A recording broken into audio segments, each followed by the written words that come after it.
Hello, hello, hello, everyone. Welcome to the Nocturnal Nerdcast on a Thursday. Hope everybody's had a good week so far. Everybody's having a fun Thursday. It's a little cold here, but good to see everyone, everybody in the chat. Happy to have you here with us. We got a few topics tonight. Let me look at my notes here, and then we'll start bringing people on.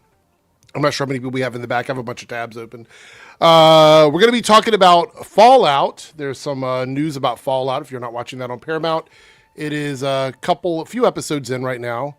We're talking about Mr. Miracle, Tomb Raider, the Star Wars Kathleen Kennedy stuff, some news about the Avengers trailers, and we're going to catch up on the Netflix Warner Brothers Paramount drama and some stuff with George R.R. Martin. So there's a lot of stories to kind of go over. And then depending on how many people we have, we'll figure out what the bonus fun thing we'll do at the end of the stream, if we have enough people. So, hello. Darren says, have a great stream, everyone. So I checked the Discord. I didn't see anything. So I wasn't sure if you were going to make it, Darren. But I see you in the chat, so you're probably not going to be here, most likely. But thank you for stopping in. I appreciate it. We do have a couple people. Hold on, let me move these tabs out of the way. A couple people in the back, I think. All right, we have first up to the stage. Big Woke Joe is in the house. Good to see you, Joe. How are you? All right. How are you? Any channel raids recently? No. Should we explain that one, or we can get into it a little bit. We also have in the back, I think he's probably working on his computer because he's on mobile. We have Ronan here. He's either leaving from a movie theater or working at his desk, one or the other. Or both. Or both. Yeah, it could be both. I don't know. Good to have you, Ronan. Good to have you What's here up, fellas? Sorry I haven't been here in a while. It's just been crazy year thus far and a lot of shit. Well, hopefully not bad shit. Hopefully good shit. Or not between Venezuela and Minnesota. Yeah, I mean, like, it's life is life. Like, I talked about that. I actually mentioned that at the beginning of the stream. I think it was Monday. Yeah, it was Tuesday. There's so much crazy shit going on in the world right now. It's hard to, like, detach yourself from that. You know what I mean? So, yeah, I totally get it. But thanks for being here. We do have a super chat already on the Debunks channel from Columbia Rican. $2 super chat. You're here at the beginning of the stream. I know the last couple times I've seen you come in later or you've commented later, but you're sending a $2 super chat just to get the donations rolling. I do appreciate it. Thank you so much. And we'll talk about the super chat goals and stuff here in a moment. But I do want to talk about something funny on Joe's stream on Tuesday. We had this like waterfall of really random super chats all within like a 10-minute time span.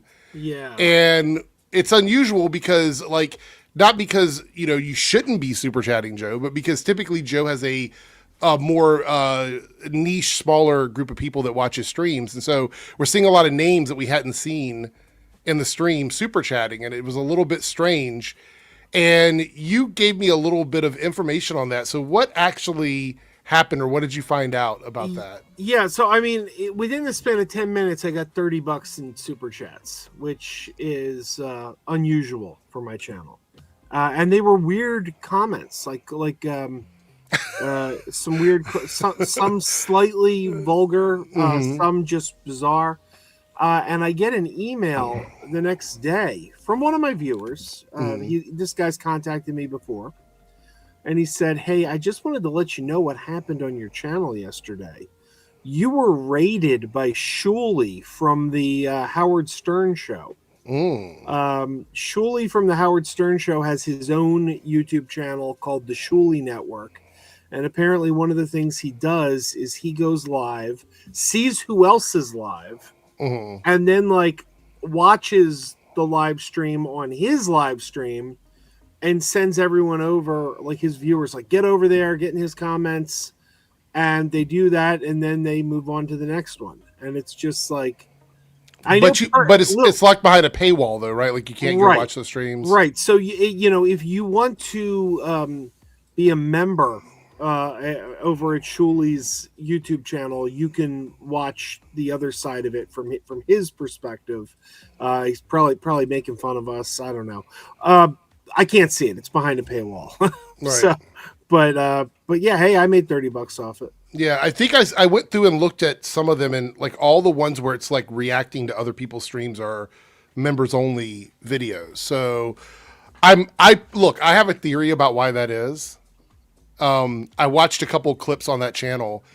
It's a little Howard Sternish. Like it's kind of like, whatever, they just say whatever, I have a feeling that the videos where they're watching other people's streams, some of the commentary is probably a little bit less friendly for YouTube, and they don't want people to report the videos. That's right. Kind of become a thing recently where the edgier podcast guys are getting reported. So I was told that I don't know if the guy who contacted me is one of his members, but I was told that they were happy that I recognized one of their Howard Stern references, because one of the super chats, because we were talking about the Muppets. Right. And one of the super chats said the best puppet of all time is the Jackie puppet. And I said, oh, that's a Howard Stern show reference. So apparently they were pleased that I understood that. Right. At the very least. Well, that's cool. I mean, and honestly, even though some of the super chats were kind of vulgar, it was funny, and there was nothing like mean spirited that I. Oh yeah, it wasn't there, like so, Yeah, it wasn't. I don't think there was any serious trolling going on. They were having fun. They did their thing, and they threw money at us too. So it's like, like, okay, yeah, they're coming in being a little bit disruptive to the conversation we're trying to have, but they also paid the bill. So yeah, okay, that's cool. Well, that's good. Yeah, they were in good spirits, so that's good. All right, so before we get into our topics tonight, the Debunks channel is a 5 super chat goal. The Reloaded channel is a 10 super chat goal. So if you want to contribute to either one of those, it is set at any amount. I know times are hard for everybody, so obviously if you can't, you can't. I still love you guys and appreciate you being here. But if you would like to support the stream and possibly have a little fun selecting something from the poll, we need to reach those goals. So that's 10 super chats of any level in Reloaded and 5 in the Debunks. There we go. All right, so let's go ahead. Let me go ahead and turn the music down a tad bit. I don't know why it's so loud. Go there. All right, there we go. All right, we're going to start out with a little bit of news on George R.R. Martin. Now, this is about House of the Dragon, and we know that, the Knights of the Seven Kingdom just came out. Comes out on Sunday. Oh, it comes out on Sunday? Okay. Good. And this is from a interview. I guess it was Hollywood Reporters where it came from. But it's about House of the Dragon. And I just want to read this out and see what the chat thinks, what you guys think about it. Before we do this, anybody a fan of Game of Thrones, Song of Ice and Fire, House of the Dragon? Do we watch that? Do we not watch that? Where are you guys on it? Because I've watched all of it. I've never read all the books, but I've watched all the TV shows. So... My wife's a fan. Okay. You don't watch it with her? I used to. I watched Game of Thrones for like 3 or 4 seasons, and then I bailed. Okay. I've seen the first 3 or 4 seasons of Game of Thrones. I've seen all of House of the Dragon, and I've seen all of Night of the Seven Kingdoms. But I've never read the books. But I did start reading the A Night of the Seven Kingdoms, one of the first novella, that collection. Mm-hmm. And I may or may not have a review coming down the road in a few days. But I've read the first book that this season is based out of, and it's really, really good. Okay. There we go. Well, here's what he had to say. This is the there's a lot of quotes from him. Basically, he's talking about doing more stuff within the universe and how his writing process is working and how his ending for the story is going to be vastly different from the ending that we got on the TV show and blah, blah, blah. We have no idea when it's going to come out. We still don't know. Anyway, George R.R. Martin on his abysmal relationship with House of the Dragon showrunner Ryan Condal. It's worse than Rocky. It's abysmal. I hired Ryan. I thought Ryan and I were partners, and we were all through the first season. I would read early drafts of the scripts. I would give notes. He would change some things. It was working really well, I thought. We got into season 2, and he basically stopped listening to me. I would give notes and nothing would happen. Sometimes he would explain why he wasn't doing it. Other times he would tell me, oh, okay, yeah, I'll think about that. It got worse and worse, and I began to get more and more annoyed. Finally, it got to a point where I was told by HBO that I should submit all my notes to them, and they would give Ryan our combined notes. Okay, a couple things. He hired him, but Ryan is the showrunner, and George is somebody that writes books. Now, they're similar because you're writing things, but there's a difference between writing shows, writing movies, writing books, writing comic books. They're all different forms of writing, and not everybody does a good job with all of them. And it is quite possible that some of the stuff that George wanted didn't work, and Ryan couldn't make it work on the show. Maybe there was a budgetary reason. Maybe there was something else going on. This quote is very vague. It doesn't give a lot of context. It's very one-sided, anecdotal, his feelings about how things are going. There's no response from Ryan that I could find. It's literally just George's opinion about the situation. And I'm sure he's mad about it. Obviously, HBO was trying to be a mediator because they were like, oh, just give us the stuff, we'll give it to him. So there's no more drama between the two of them. I don't know if George has the power to fire Ryan. I don't know if that's within his power. Like, I know he probably lobbied to get Ryan hired, but I don't know if George has the ability to fire him. So, and we've heard stories like this in the past in Hollywood with people not getting along. Even though you guys aren't necessarily watchers of this, what does this sound like to you? Because all of us talk about movies and TV shows and we understand how the process works. Does it sound like anybody's at fault? Do you think there's anything here? Because it feels it's giving vague, and it's giving, he wants us to pick his side over Ryan's, and that's all it's saying to me, honestly. It's hard to say. Not a whole lot of detail there. Right. I'll say this though.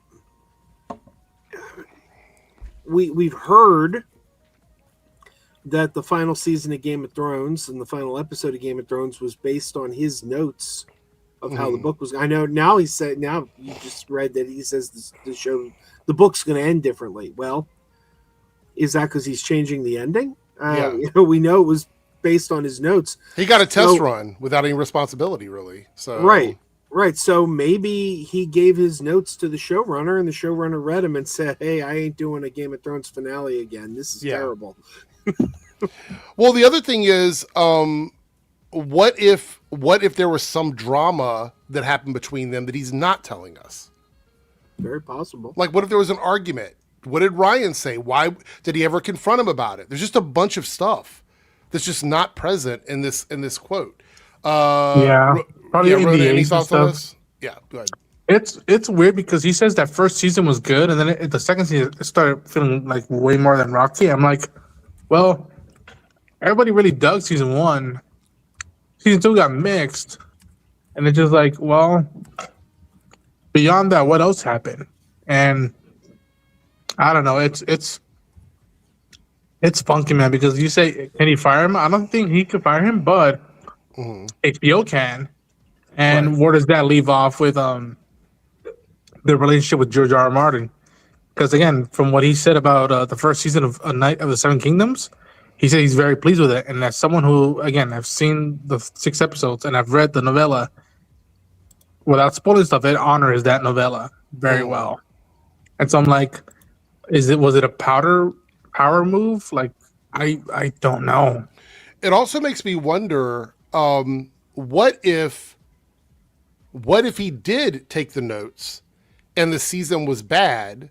Then George can say everything that he didn't listen to was the bad stuff, because we don't know. We're not privy to that information, meaning that he could just pawn all the bad stuff off on Ryan, and Ryan doesn't have to say anything about it ever. He doesn't even have to comment on it. You know what I mean? So he could easily just be like, George could be testing his writing through Ryan. You know what I mean? Like him using the stuff that he's not sure about to see what audiences think before he decides to use it in another story somewhere. Like, we don't know. Yeah, it's fascinating because, again, I don't know if you're gonna bring it up or not, but like, besides this interview, they also keep they ask him again another year. Mhm. What about the books? Yeah. What We can about talk Winds of about it. Winter? Mhm. And that's also another great discussion. Well, I don't know if it's great, but it's a fascinating one. As someone who likes Game of Thrones and the World of Westeros, but is not a big fan of it, like hardcore fan, is that okay, George? Yeah, maybe you guys had a fallout, but finish the fucking books. Finish Yeah. the books for your big magnum opus, and then you have to do another book for your first prequel, and then you got to do more novels for your second prequel, and it's just like at this point now, you have two shows that are already caught up or about to catch up with your other source material. And it's like, where does that leave these creatives who are like, what are we gonna do? Are we just gonna go off notes? We, Yeah. we we saw how the first show went off of notes and how people responded to it. Like, what's happening, man? Like, I mean, it's again for those who I don't know, and again, I haven't read the books. It's been 10 or 15 years since A Dance with Dragons. Like, Well, this is a good point. Condell's job is to create a great show. That's what he was hired for by HBO. Martin should focus on his own writing and accept the adaptation process that he signed off on, because he could be working on the book. He could be finishing the book if he wanted, but he's over here writing notes for a TV show. No, You know? I've been saying for years, I've been maintaining for years that he'd be a fool to finish that book.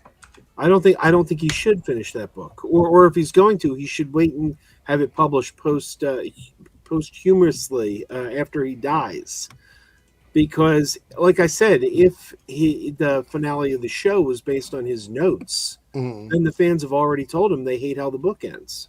Yeah. So why put yourself through that? Yeah. All right, well, let's talk a little bit about another show that I don't know if anyone else is watching either, but we're going to talk about it, which is the Fallout show. We're not going to talk about details of the show, more about I the love it. format and everything. So, Joe, you said you hadn't watched it yet, right? No, I hear it's good. I should check it out. And I know the girl who stars on it, she was the voice of Gwendala on Star Trek Prodigy. So get a Star Trek character in there. Got to support. help her now. Yeah. So this article comes out from Hollywood Reporter. It's really interesting watching how the media outlets are spinning things now.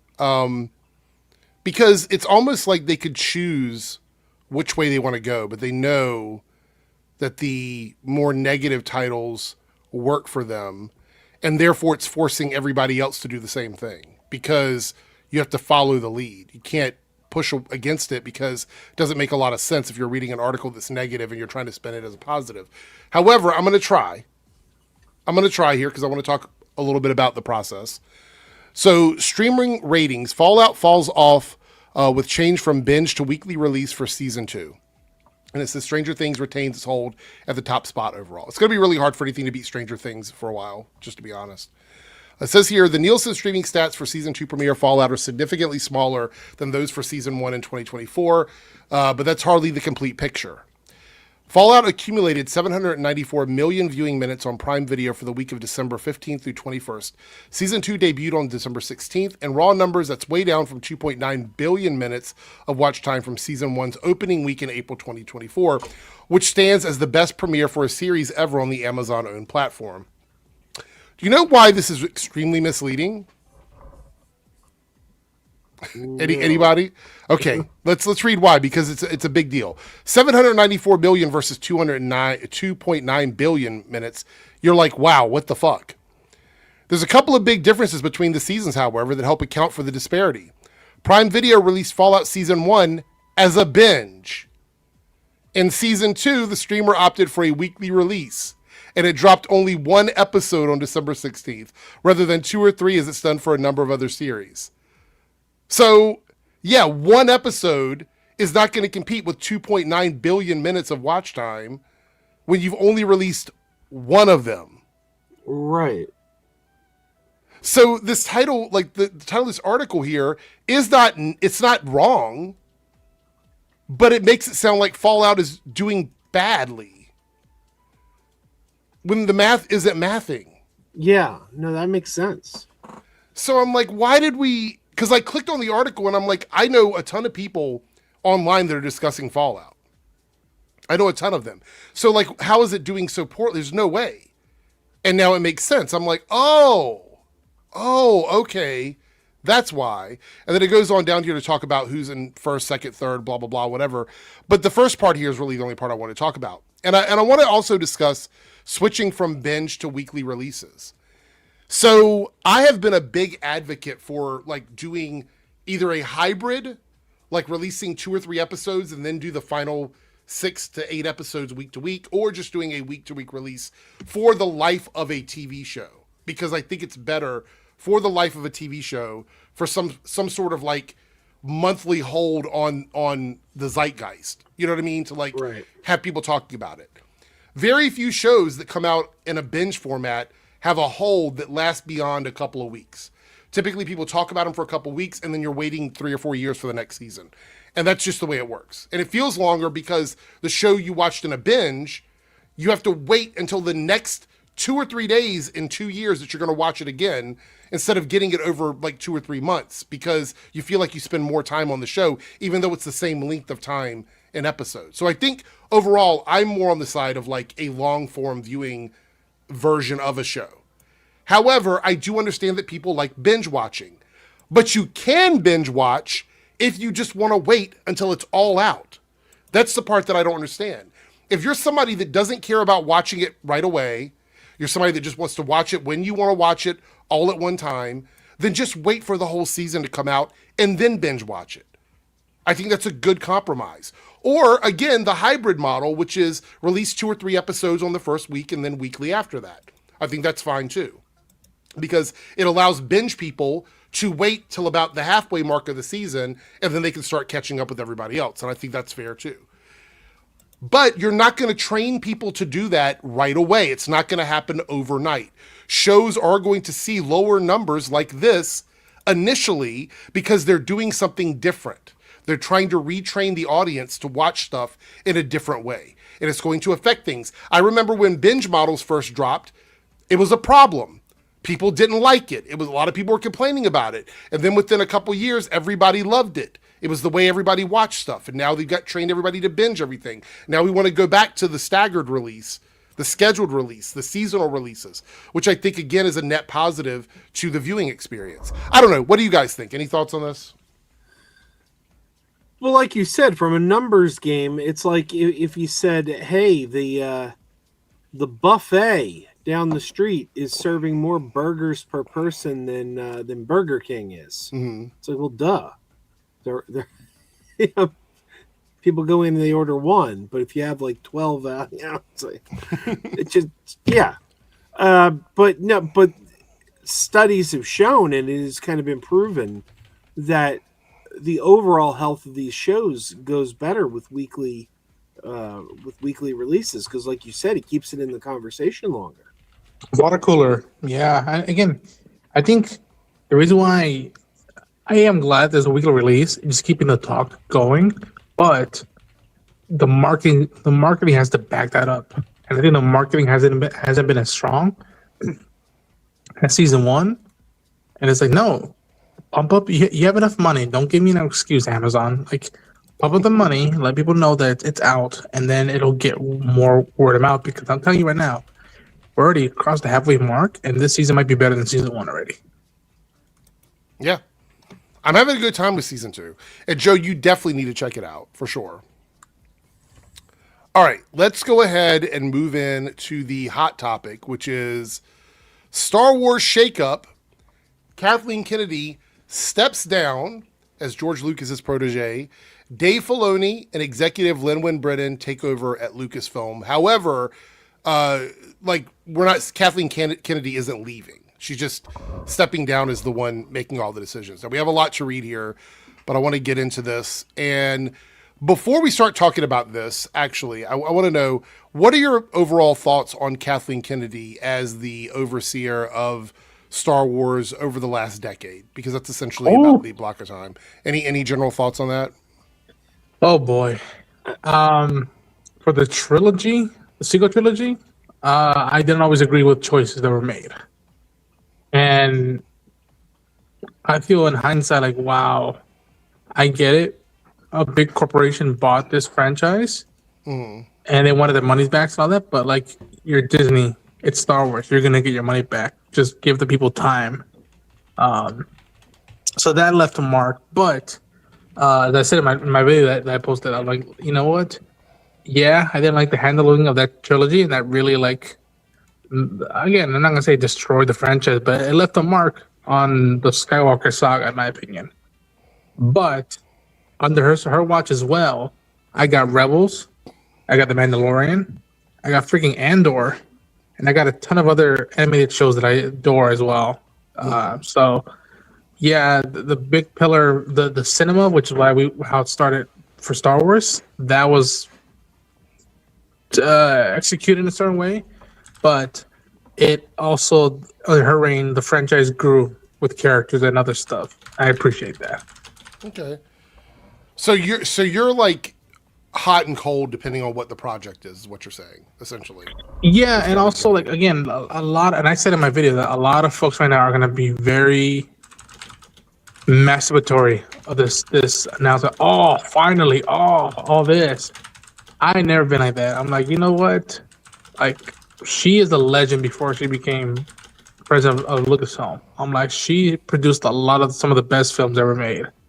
Like, I wouldn't bet that the house against her that instantly. And I've met her in person. She's very sweet. She doesn't come off as pretentious or anything like that when I met her. And so, for the most part, she's delivered. But again, something that I hope Dave Filoni and I forget her name takes over is like, don't announce anything until you have a script and until the team is locked in to shoot that or start prepping, because she's announced a ton of stuff that never came into fruition, and that's also almost like a meme now. I'm like, oh, we announced a movie. Do we even have a script? Is anybody even signed on? How long are they going to sign on? Because so and so was announced to be part of a movie, and we never got 2 cents out of it. Yeah. Joe, what about you? You have some thoughts on this? Yeah, I've said time and again, I don't think there's any scenario, I don't think there's any reasonable scenario where we can say that her run on Star Wars has been anything less than stellar. I think she's only made one mistake in the whole time she's been there, and that was mistaking angry internet fans for being the general consensus. And she had a panic attack at the internet's reaction to The Last Jedi. And as I said on a stream the other day, when you deviate from your plan,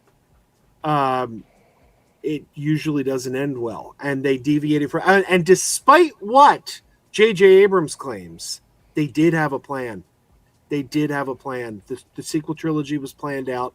Part 3 was going to be Colin Trevorrow's Duel of the Fates, which I've read the script, and it's a great ending to that trilogy. If they'd made that movie, well, you know, things could go wrong during filming, so I shouldn't say that. But based on the script I read, you would have had 3 parts of a great trilogy, not 2 parts of a great trilogy. So her only mistake was believing the internet and thinking that, oh, we got to change course.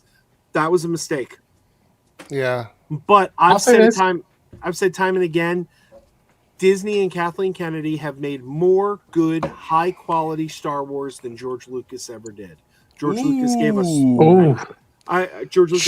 3 great movies. He gave us 3 great movies, 3 crappy movies. She's given us 4 great movies. Rise of Skywalker isn't one of them. And multiple great television shows. So just in terms of volume of quality we've gotten under Kathleen Kennedy, we've gotten more quality under her than we got under George Lucas. I don't see, and she's made the highest grossing Star Wars movies ever made. She successfully brought Star Wars to television. I'm waiting to see what the chat is going to say about that, because that's a hot take. Well, you know, the internet could go, well, we didn't like The Last Jedi all they want, but dollars and cents, what she did made money. I've been to Disney World. I've waited in lines at Galaxy's Edge. Galaxy's Edge was a smashing success based on the sequel trilogy. We've had hit TV shows. Not anymore. No. The Yeah. Grogu has become a phenomenon under her.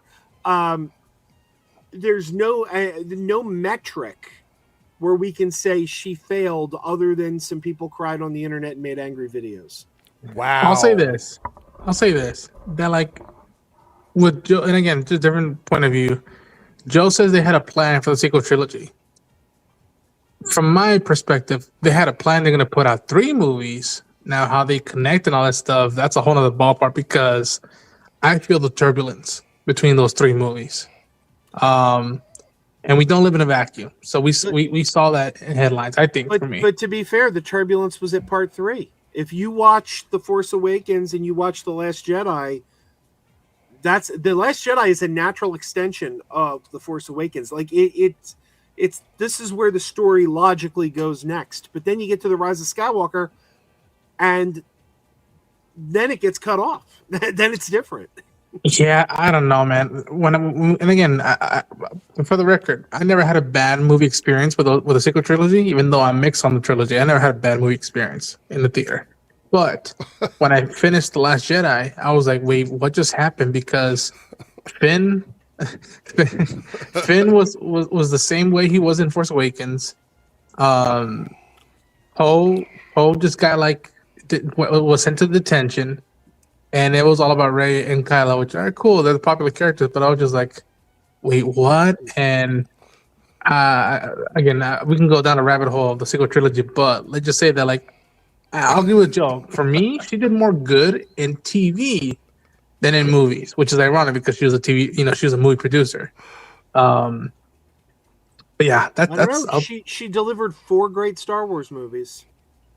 I've always said, if you subtract the artistic integrity of any of those movies, and you're just looking at what Disney is looking at, it's a $4.5 billion movie franchise for her. You know what I mean? Sure. Like, my biggest issue is we stopped getting movies. That's my issue. I blame that on Bob Chapek. Yeah, whatever that was. Like, I'm like, why did we stop getting Star Wars movies? Like, you could argue about the quality of a TV show, but where the fuck are the movies at? But I think it was necessary because it felt like, every other year we're gonna get a Star Wars movie, and I was like, no. Like, part of the for me, the charm as a kid with the prequels, again, because I'm that generation, but I grew up with the originals first, is that I waited 3 years between each movie, and it felt like a lifetime. And then when it came back into the movie theaters, it was an event. I don't mind waiting. I don't mind waiting 3 or 4 years, but there was just nothing that was even being worked on. That's the problem. Like, there was no leading. There was no like, hey, in like 4 years we're gonna have this new Star Wars thing. No, it was nothing. It was like crickets. There was nothing. Sure. I don't need a Star Wars movie I don't need Star Wars to be the MCU. I don't need Star Wars to be a franchise like that. But we have gone a very long time without a Star Wars movie. It's been a while since because they were doing one like every couple years, and now it's like we haven't had anything. Jake has arrived in the back room there. Good to see you, Jake. You arrived just before we're reading this article about Kathleen Kennedy and Star Wars. So, oh boy. But we do have a super chat here from Columbia Rican. $5 super chat. Thank you, Columbia Rican. Okay, The Last Jedi sucked. Yes, it made a lot of money. I went to see it twice, but each time I watch it, I come away with the same conclusion. It's a bad movie. I declare that the 3rd best Star Wars movie ever made after New Hope and Empire. Ooh. Wait, hold on. Jake and Ronan, your thoughts? Is that top 5, top 3 for you? Last Jedi? Yeah. It's like the bottom 3 for me. Bottom 3. And again, I'll say this: very well made, great concepts. But again, I was at the end. I was like, "Wait, what happened to Finn? Nothing happened." And we went to Vegas for like half an hour, and then we started talking about the PETA people in Star Wars, and again, great concepts. And it just execution wise could have been better. And it's it's ironic because people say Ryan Johnson. It was because of Knives Out that I became a Ryan Johnson big fan. Not even Star Wars. I was like, I prefer. It's ironic. I prefer the director and the Jedi, the documentary of The Last Jedi, than the movie. That's more fascinating to me. All right, so we're gonna start. one part of The Last Jedi I liked, and that's it. So, starting at the bottom, going up, Ronan, what would you consider like your top 3 Star Wars movies? You don't have to put them in order. Just your 3 favorite Star Wars movies. If you had to drop your 3 favorite. Ooh, 3 favorite. Man, they usually rotate, but usually it's A New Hope, Empire, and Revenge of the Sith. Those are usually like the 3 ones that I go to back. But then again, on a very good day, I want to put in Return of the Jedi. Or on a good day, especially now after having seen Andor, I want to watch Rogue One. And I really do like Force Awakens, but I have to also look at the lens and like after that, I felt bumpy about that storyline of that film. But yeah, usually it's A New Hope, Empire, and Revenge of the Sith are the 3 ones that I go back to. Okay, what about you, Jake? Do you have a top 3? So I'll see. People are probably gonna get flack with this one. I love this movie, but it's my least favorite out of the originals. Empire would be my number 3, though. Okay.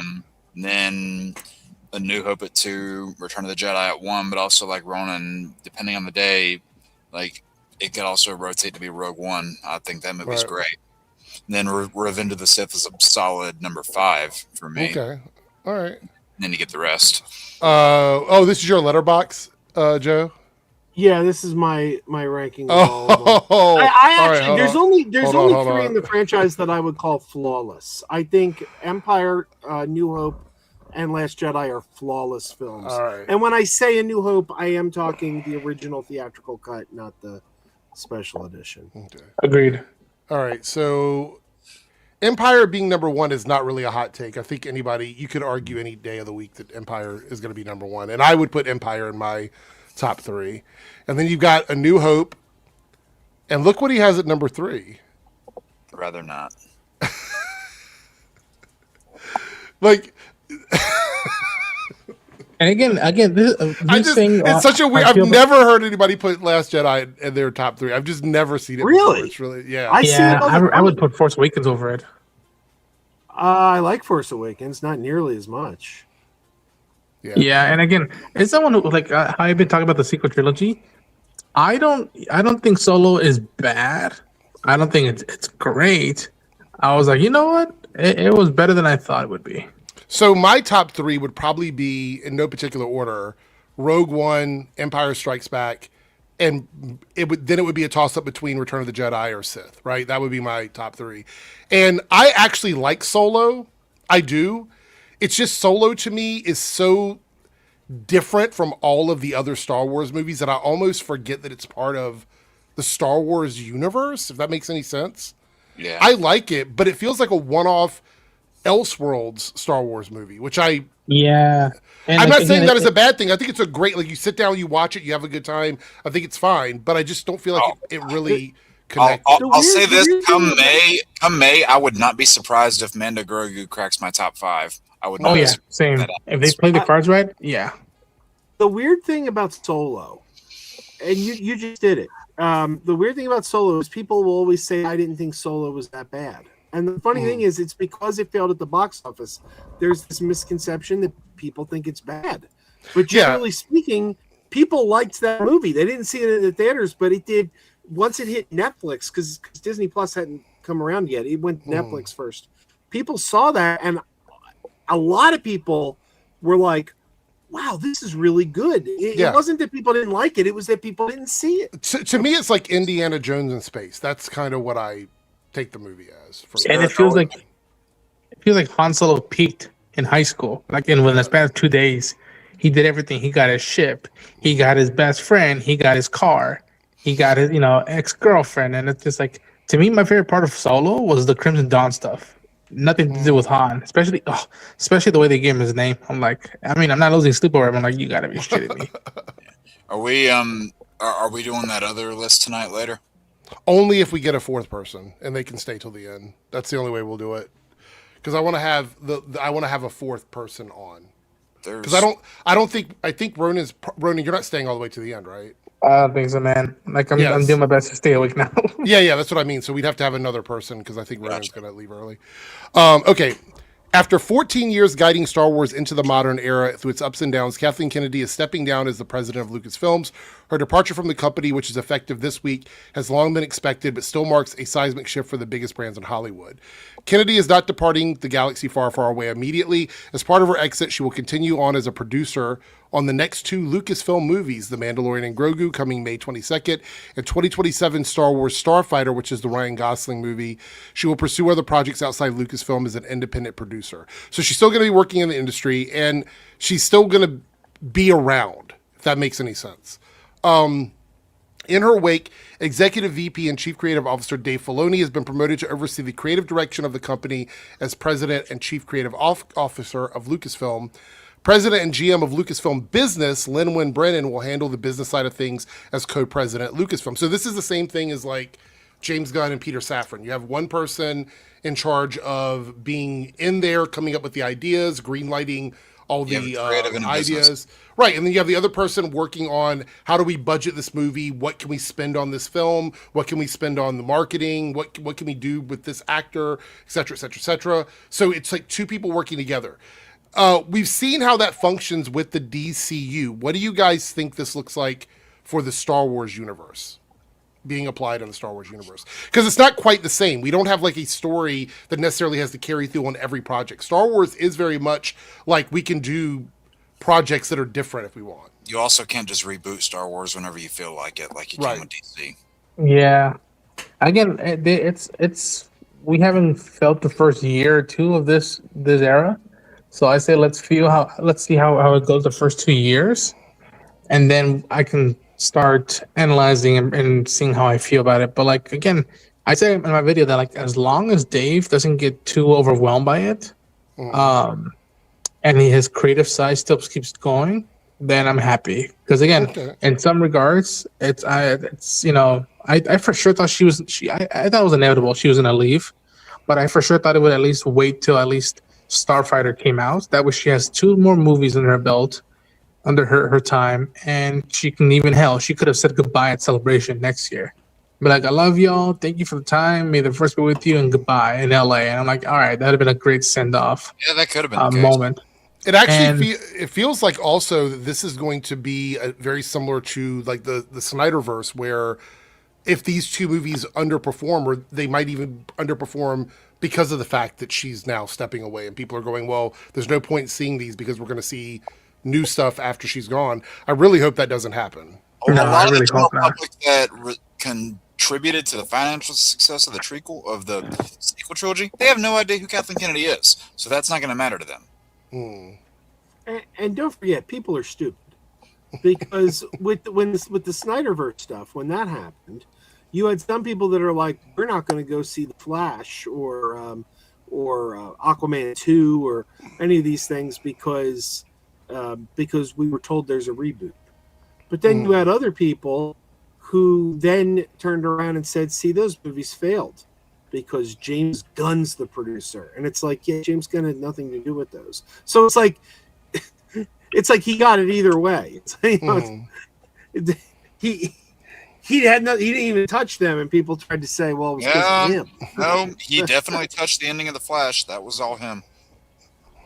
And he took out Michael Keaton, but it was the right thing to do. He put Can I say how happy I am for Dave Filoni? Like, this was a Goodfellas moment. Like, he's a made guy. He's a lot of people. I feel like he's one of us, and like I'm so happy and proud of him. And I'm just like, please, just like balance it right. Make sure you still get to have fun. And if it stops being fun, then like don't be afraid to just be like, yo, let's get someone else, because I don't want him to just start losing love of the franchise we both love because of business stuff. And hopefully, I forget her name, Lin-Wen will help out with that.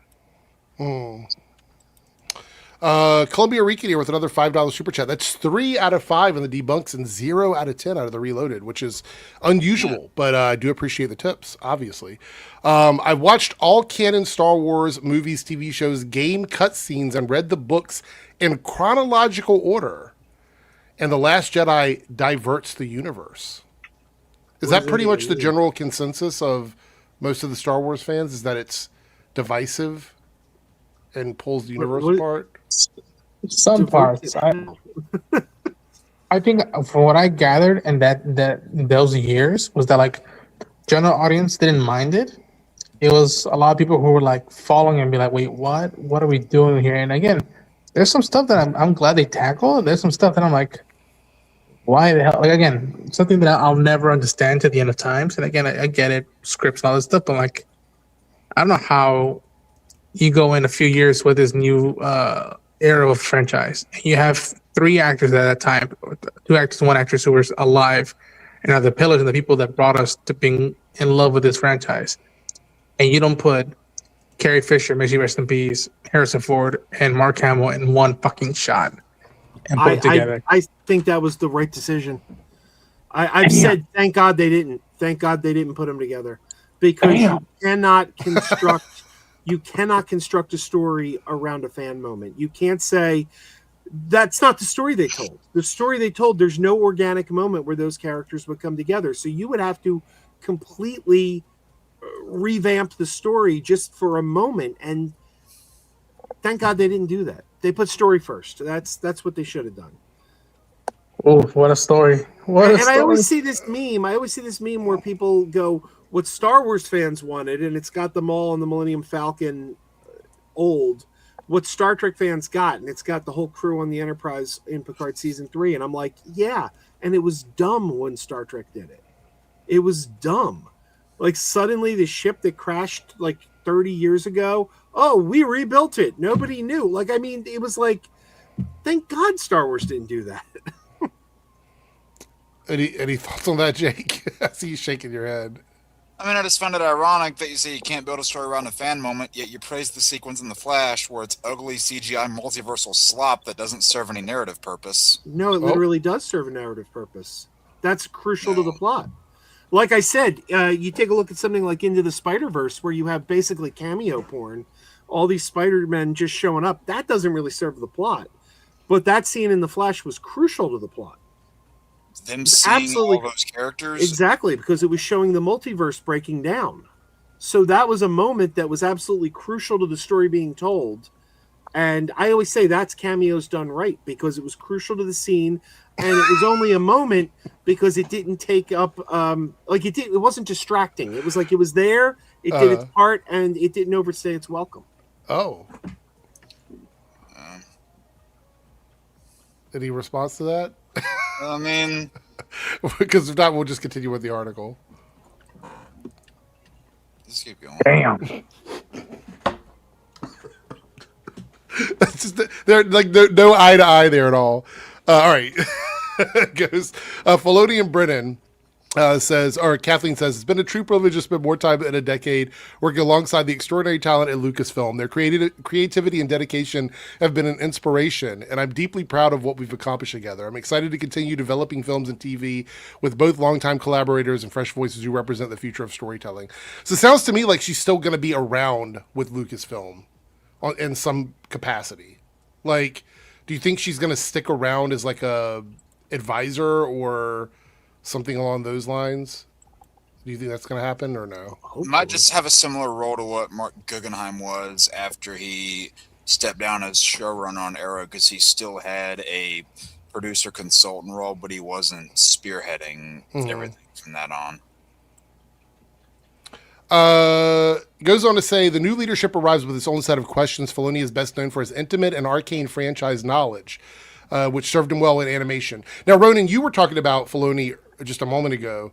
A lot of people I've heard that have spoken about him says that he's one of the few people involved with Star Wars that does kind of, for lack of a better term, know all of it. Like he knows all of the stories and all the characters and stuff. Right. Would you say that's an accurate assessment of Dave Filoni? Oh yeah, he was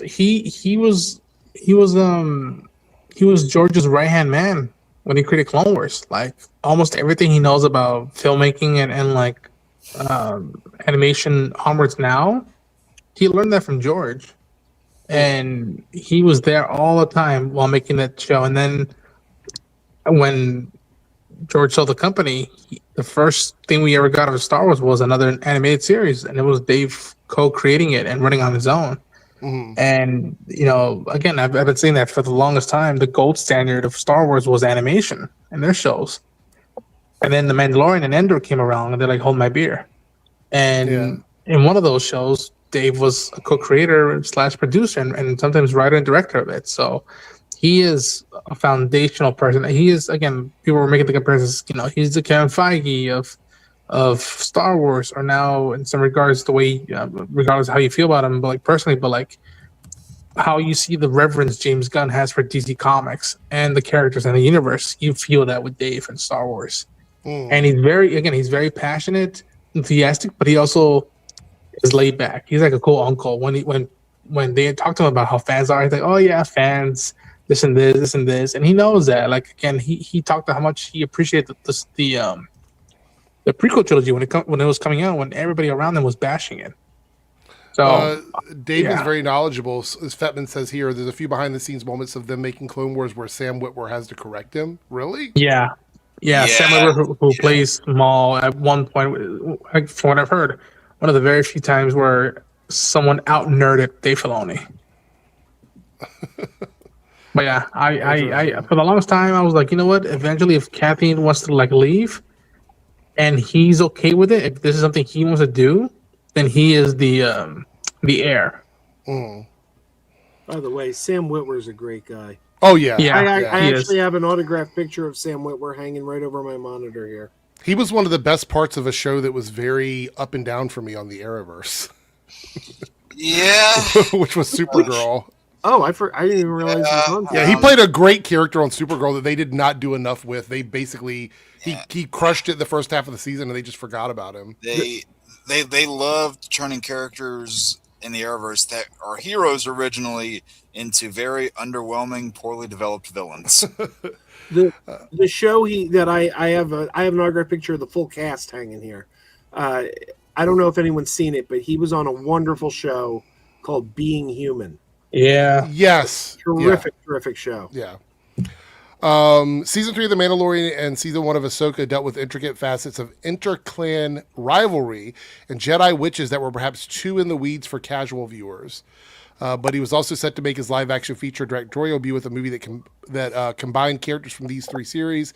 That movie was put on the back burner. That's interesting. I didn't realize that was... that movie's been put on the back burner. Yeah, it makes sense. Yeah. But The Mandalorian and Grogu is now opening this spring. See, I had another bit highlighted here before we wrap this up. Actually, not going to wrap this up. We do have one more thing Star Wars to look at before we move on. CEO Bob Iger recalling, when we acquired Lucasfilm more than a decade ago, we knew we're bringing into the Disney family not only one of the most beloved and enduring storytelling universes ever created, but also a team of extraordinary talent led by a visionary filmmaker, someone who had been handpicked by George Lucas himself, no less. Mm-hmm. All right. So before we look at our next bit, any thoughts on that at all? Are we excited about where this is going? Not excited? Are we sad to see Kathleen Kennedy go? Any thoughts? Again, timing wise, I just felt we would have said goodbye to her eventually at a later time. It is very a little bit abrupt. But then again, I've had for years now, I've heard these rumblings, and then from someone who does a lot of reporting stuff had talked about this a few weeks ago, and I was like, okay. That's a little too early than I thought, but all right. And then, again, I'm hopeful. I'm always hopeful. Sometimes detrimental to me, but I've not given up on the franchise. The franchise has not given up on me. And this year should be a good year for the franchise if they play the cards right, between The Mandalorian and Grogu, the Maul Shadowlord animated series, the Ninth Jedi, the Vision spinoff, and then I think maybe Ahsoka season 2. So we'll see. This won't happen this year probably, but I still want to see that Dawn of the Jedi movie that Mangold's making. Yeah. Well, speaking of that, these were the updates we got here from Kathleen Kennedy. James Mangold's film is on hold, but it has an incredible script. So. Might be on. Man. Yeah. The Donald Glover Lando movie, that's my second most anticipated Star Wars movie. I cannot wait. It says the script has been turned in, so that means that's good news. So hopefully they like it, or it ends up in development hell like Blade. Simon Kinberg is actively working on a trilogy of films that Dave and Linwin are very on board for. Well, I mean, hope it does better than what Fox gave him. I like Simon Kinberg. No, I mean, I don't have Same. like a big issue with Simon Kinberg. I just hope he gets better luck here than he did at Fox. Oh, I see what you're saying. You're hoping that they actually put out the products the way he wants them to be put out, and, right? Instead of messing their fingers around in it. Yeah, gotcha. Taika Waititi turned in a script for the film She Calls hilarious and great. So I know they're talking about Kathleen Kennedy, but it's funny that they put that in. So it's hilarious and great, right? Dude, This is a really Taika's movie has been in development since 2020, dude.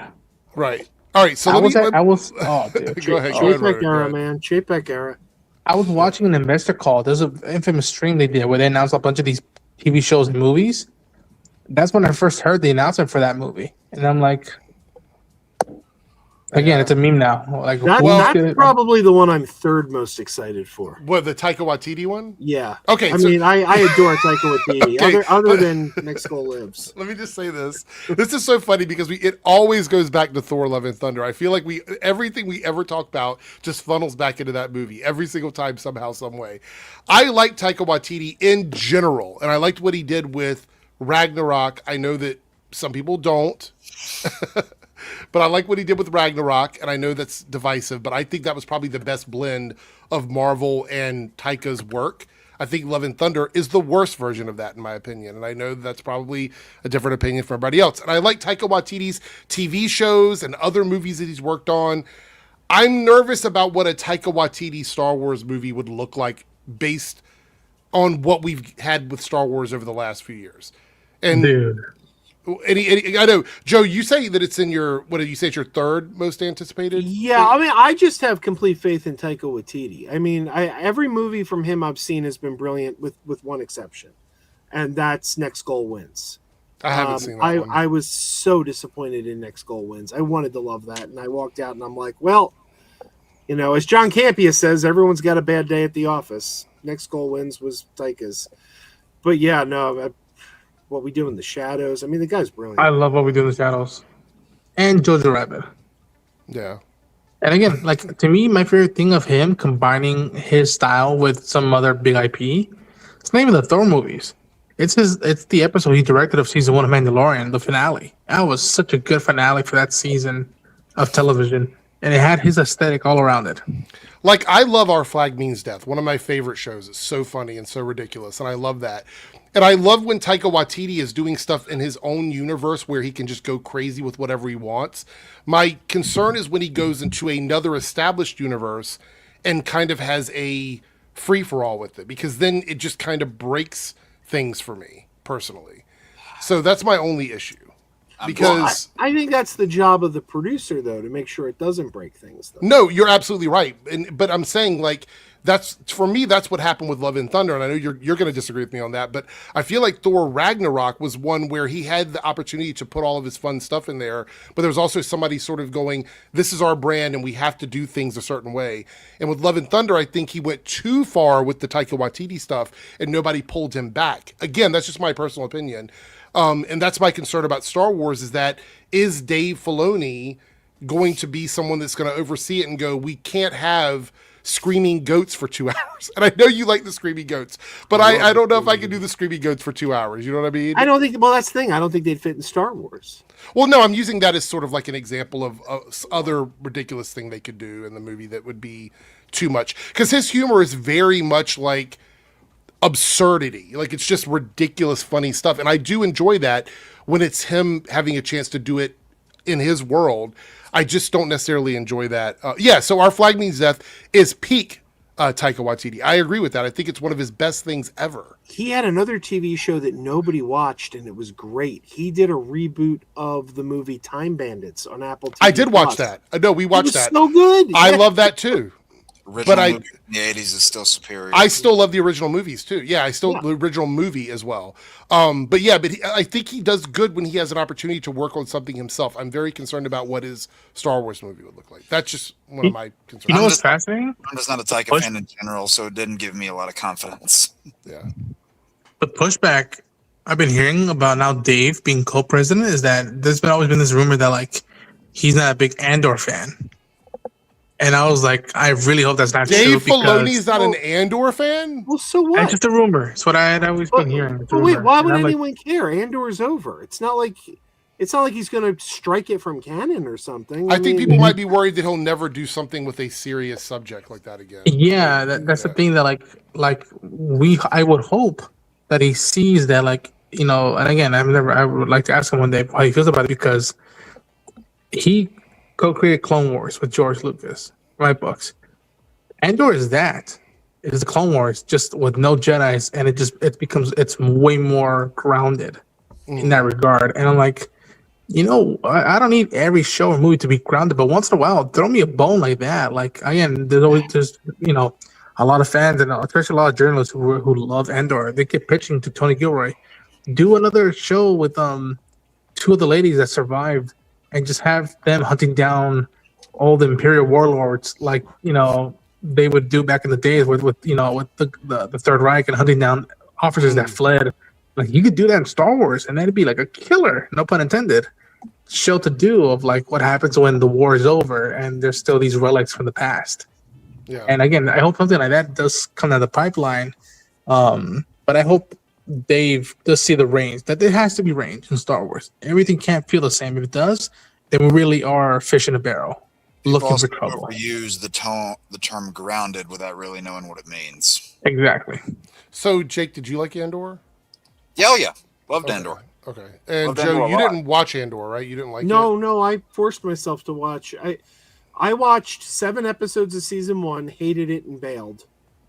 Then season 2 was starting, and everyone was going on about how great it was. So I went back to the beginning, rewatched the first 7 episodes, finished it, then went on, watched every episode of season 2. So I've seen every episode of Andor. I like 2 of them. Wait, are they from season 1 or season 2? One from each. I liked the episode with the prison break, and I liked the episode where they were trying to get Mon Mothma out of the Senate. Other than that, I thought the show was dreadfully boring. Oh, Columbia Rican, you dislike Andor, but you like Less Jedi. No, Joe. That's what I'm saying. Even my least favorite Star Wars movie, the Phantom Menace. I hate the Phantom Menace. I wasn't bored by it. I was bored by Andor. I wasn't bored by the Phantom Menace, and I hate the Phantom Menace. Eric, have you seen Andor? Yeah. You know, I love Andor. Andor for me is great because I loved Rogue One, and I feel like they're complementary to each other, in my opinion. So again, maybe people might find this unique comparison. To me, Andor was what X-Men '97 did for the X-Men. Yeah. Like, dude, like there again, and maybe it was because where I was, and again, it's still very relevant. There are scenes and dialogues and lines from Andor that are so relevant and still hit as hard. And again, there's a sequence in the second season that I'm like, oh my gosh, it actually happened in real life. Like, I can't believe they went down that road, and it's fucking wild. But I adore it. Yeah. I mean, Andor and Rogue One were 2 of my favorite, you know, like I guess quote unquote recent piece of Star Wars media we've gotten, and it's part of the same reason I love Mandalorian so much is because you got to look at the world from a different lens, and especially in Andor, you got to see how the everyday person was affected by what was happening in the world. And that's what I always like whenever I see these stories in fiction like this, because, you know, whenever you look at the movies, for the most part, you don't really get to learn a lot about where they are when the big action set pieces take place. They just say, hey, big environment for, you know, people to swing lightsabers and, you know, stormtroopers to go blast. And I'm obviously being hyperbolic, but you don't really get to learn a lot about where all that stuff is. And Andor and Rogue One, and to an extent Mandalorian, was like some of the first times I felt like that. Lance, so silly. Lance, you don't want that milk now. It's gone bad. Definitely don't want it. Confirms the hunt for Ben Solo's script is also on the back burner. Okay. Well, I'll never understand the enthusiasm for that script. Really? I mean, sure, okay. No, I'm curious. Is anybody excited about that, or you mirror what Joe's thinking about it?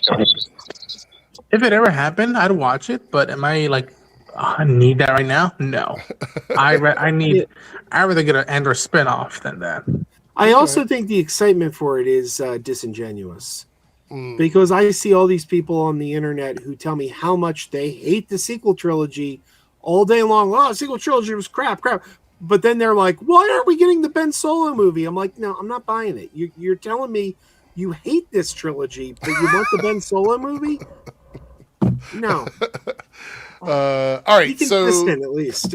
Before we talk about the next topic very quickly, over on the Reloaded channel, we are 1 out of 10 super chats tonight at the 1 hour mark. And here are the options for what you guys could get from me. This is a separate solo video that I would do, not like solo in Star Wars, a solo as in me by myself. Separate video I would do if you guys want me to make these. So if we hit the goal tonight, I'm either going to be ranking Arrowverse seasons. So I will go through and rank the seasons of Arrowverse, and I might bring a guest on for that one video if I decide to do it. Arrowverse missed opportunities. So 2 different Arrowverse options for people that want me to talk about Arrowverse again. That'll be a lot of fun. Fan casting the DCU. I will toss out some of my favorite fan casts for the DCU and explain why I want a certain actor in a certain role. And the last one is an essay on the Snyderverse downfall. All of the things that I think destroyed the Snyderverse. So if you would like me to make any of those videos, you know what to do. We have to get to 10 super chats. It's any tier, so $9 more. If you do that last reach the goal. If you do that last one, be sure to include everything. Yeah, exactly. And that's on the Reloaded channel. On the Debunks channel, we're 3 out of 5, and if we reach 5, I will put up a poll for a video topic. So we have to get there. But we're 3 out of 5 on one and 1 out of 10 on the other. But thank you guys so much for the channel support. I do appreciate it. Columbia Rican says, going to be back, going to pick up my food. Okay. Let's see. Lance says, I'm just getting home from a gig. Going to try and set aside more time to join, though it's been a crazy few weeks since the holiday. Well, there we go. Amen to that. All right. So we got our first look at Tomb Raider with our Laura Croft here. So we're going to look at the whole image here. Let me get the window open. So here we go. Gun on the hip, short shorts, gun holsters, all of that. Hair pulled back, couple strands down the front, glasses on, very 90s looking. What are our thoughts on this? I'm shocked. First and foremost, how many people are fans of Tomb Raider as either a movie franchise, animated franchise, or video game? I'm a fan. I've seen all 3 movies. Okay. The game side. All right. This is the TV show. So we're going to be getting the series. I believe it's on Amazon, correct? It's an Amazon show? Okay. Yeah. This is the one, Phoebe Waller-Bridge is the showrunner, Yes. right? Yes. Yeah. What are our thoughts? Because we're going to take a look at some of the internet's reactions on this after I... I already know what a lot of them have been saying. I dig it. I dig the look. Like, Sophie looks cool. Like, it feels more like how the character looked in the 90s comics, which is kind of cool. Again, I'm very interested to see how it plays out. I'm here for it. There hasn't been a bad iteration of Lara Croft Tomb Raider, in my opinion. So I'm very eager to see how she takes on the role. And yeah, again, I want to see more than just a wardrobe test. Okay. I don't know the games, but I've seen the movies. And I really liked the last one with Alicia Vikander. I'm actually I like that one. TV show's fine, but I actually would rather get a sequel to that. But I like Phoebe Waller-Bridge. I think she's very talented. I think Sophie Turner's a very talented actress. I mean, this is just a picture, but it looks like Lara Croft. I'm in. I'll watch this. Well, yeah, I don't know where the crash out's coming out from the internet. I mean, it is the internet, but like, unless I have more range than the internet, which would have surprised me. That this is fucking funny. GameStop is like, what? Yeah, I was like, why is GameStop getting in on culture war shit? Like, I don't... Who are they to fucking say what is or isn't Laura Croft? It's probably whoever runs the account. Probably like had a bad day. They got like dumped or something like that. I saw this and I'm like, so GameStop is crashing out over Laura Croft? Sorry, go ahead, Jake. He was saying they probably just whoever's running the account had a bad day. They got dumped or something. I said, go for a walk, go read a book, do something. I feel like they think this is funny, but there's so much discourse online. A lot of people are leaving. Like, okay, couple things. Twitter changed their rules, right? So now they can sue you. Twitter can sue you and take you to court in Texas. And you agree to that in their TOS now. Just so everybody's aware. Wait, you mean everything's not legal in Texas anymore? Well, no, but I mean, like, kidding. Yeah, I'm kidding. They basically, if you do something that they think is against their terms of service, they can sue individual users. Oh yeah, they can. Right. Absolutely. So a lot of people are leaving Twitter for that reason. A lot of big outlets are quitting Twitter. But this just seems very like desperate for engagement from GameStop. Which, by the way, we know GameStop isn't doing the best. You know what I mean? Like it's not like they're crushing numbers or whatever. But I thought it was a little weird. Lines aren't forming up outside them on Tuesday nights like they used to. Yeah. So let's take a look. We're going to scroll through some responses to this. I know this is going to be bad. Here we go. Everyone's shitting on this because her shorts aren't short enough and she doesn't have big giant tits and needs to grow up. Agree or disagree? That's my feeling of people being outraged. I'm like, come on, y'all. Same. Like, Isn't that the same? Isn't that the same complaint that we got with the Cowboy Bebop show? They hated the woman because her boobs were too small. Yeah, there's this obsession with all the women that you see in these movies and TV shows just having great big boobs. Yeah, that was weird because again, I saw the show and like I wasn't particularly. And I feel bad because she's a paisana. Like I wasn't a fan of her portrayal as Faye, not because of physical. Just like that didn't feel like the character that I know. But same. Not for me. Here we go. Somebody with some common sense. I actually think she looks so good. What the heck are people complaining about? Yeah, exactly. I mean, I'm not over here like. Okay. Wow. This is funny. So the people say that's not Lara Croft. How about now? And then we get this image here. God. No, I mean like the image isn't having me like I'm not singing the praises on everything. I think Sophie can definitely pull the role off. I mean, I thought the picture itself looked decent, but I'm not over here going, "Oh my fucking god, yeah!" Like I'm not doing that number, but I'm also not saying, "Oh man, wrong proportions and all that bullshit." What I see. You know why you see this as looking like her? Because they're referencing this era. That's why. These round colored lenses come from a specific period in time. You're either going to go all the way back to the 70s or you're going to go back to the late 90s to the early 2000s. That's when these glasses were popular. So it's fashion. Yep, and then just throw in the 80s leg warmers and you're golden. Yeah. No, don't do that, actually. I don't get all the whining. She looks the part. She's actually English for once. Are people really moaning about the fact she isn't wearing a padded bra? Yeah, that's what they're mad about. I'm seeing, you know what? I'm actually seeing a lot of pushback on this. That's pretty interesting for Twitter. I wasn't sure what we were going to get in the comment section. What the hell?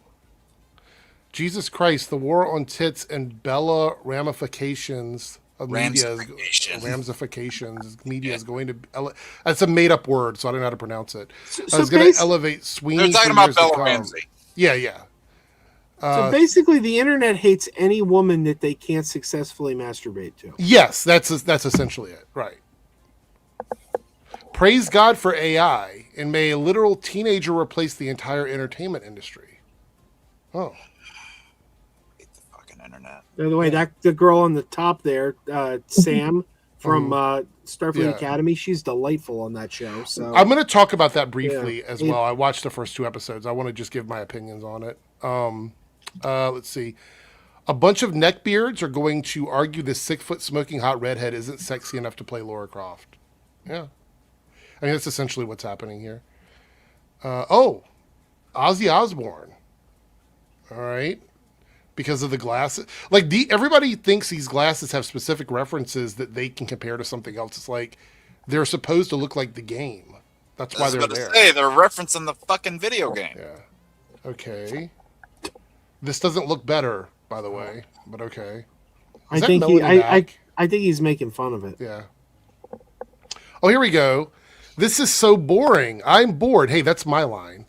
Literally, there's nothing wrong with her. Fine, actor, whatever. It's just so goddamn fucking boring. Jesus Christ, and someone is going to burn more money than your entire family will ever see in the 5 generations just crap this steaming abortion out. It's a lot of big right. words from somebody who claimed to be bored. It doesn't even make sense. No. It Because sounds he says there's nothing wrong with her, but then he complains. Yeah. So she's cosplaying her, right? I mean, isn't all acting just elevated cosplaying, essentially? I mean, that's what these characters are. You're just playing a character from another IP.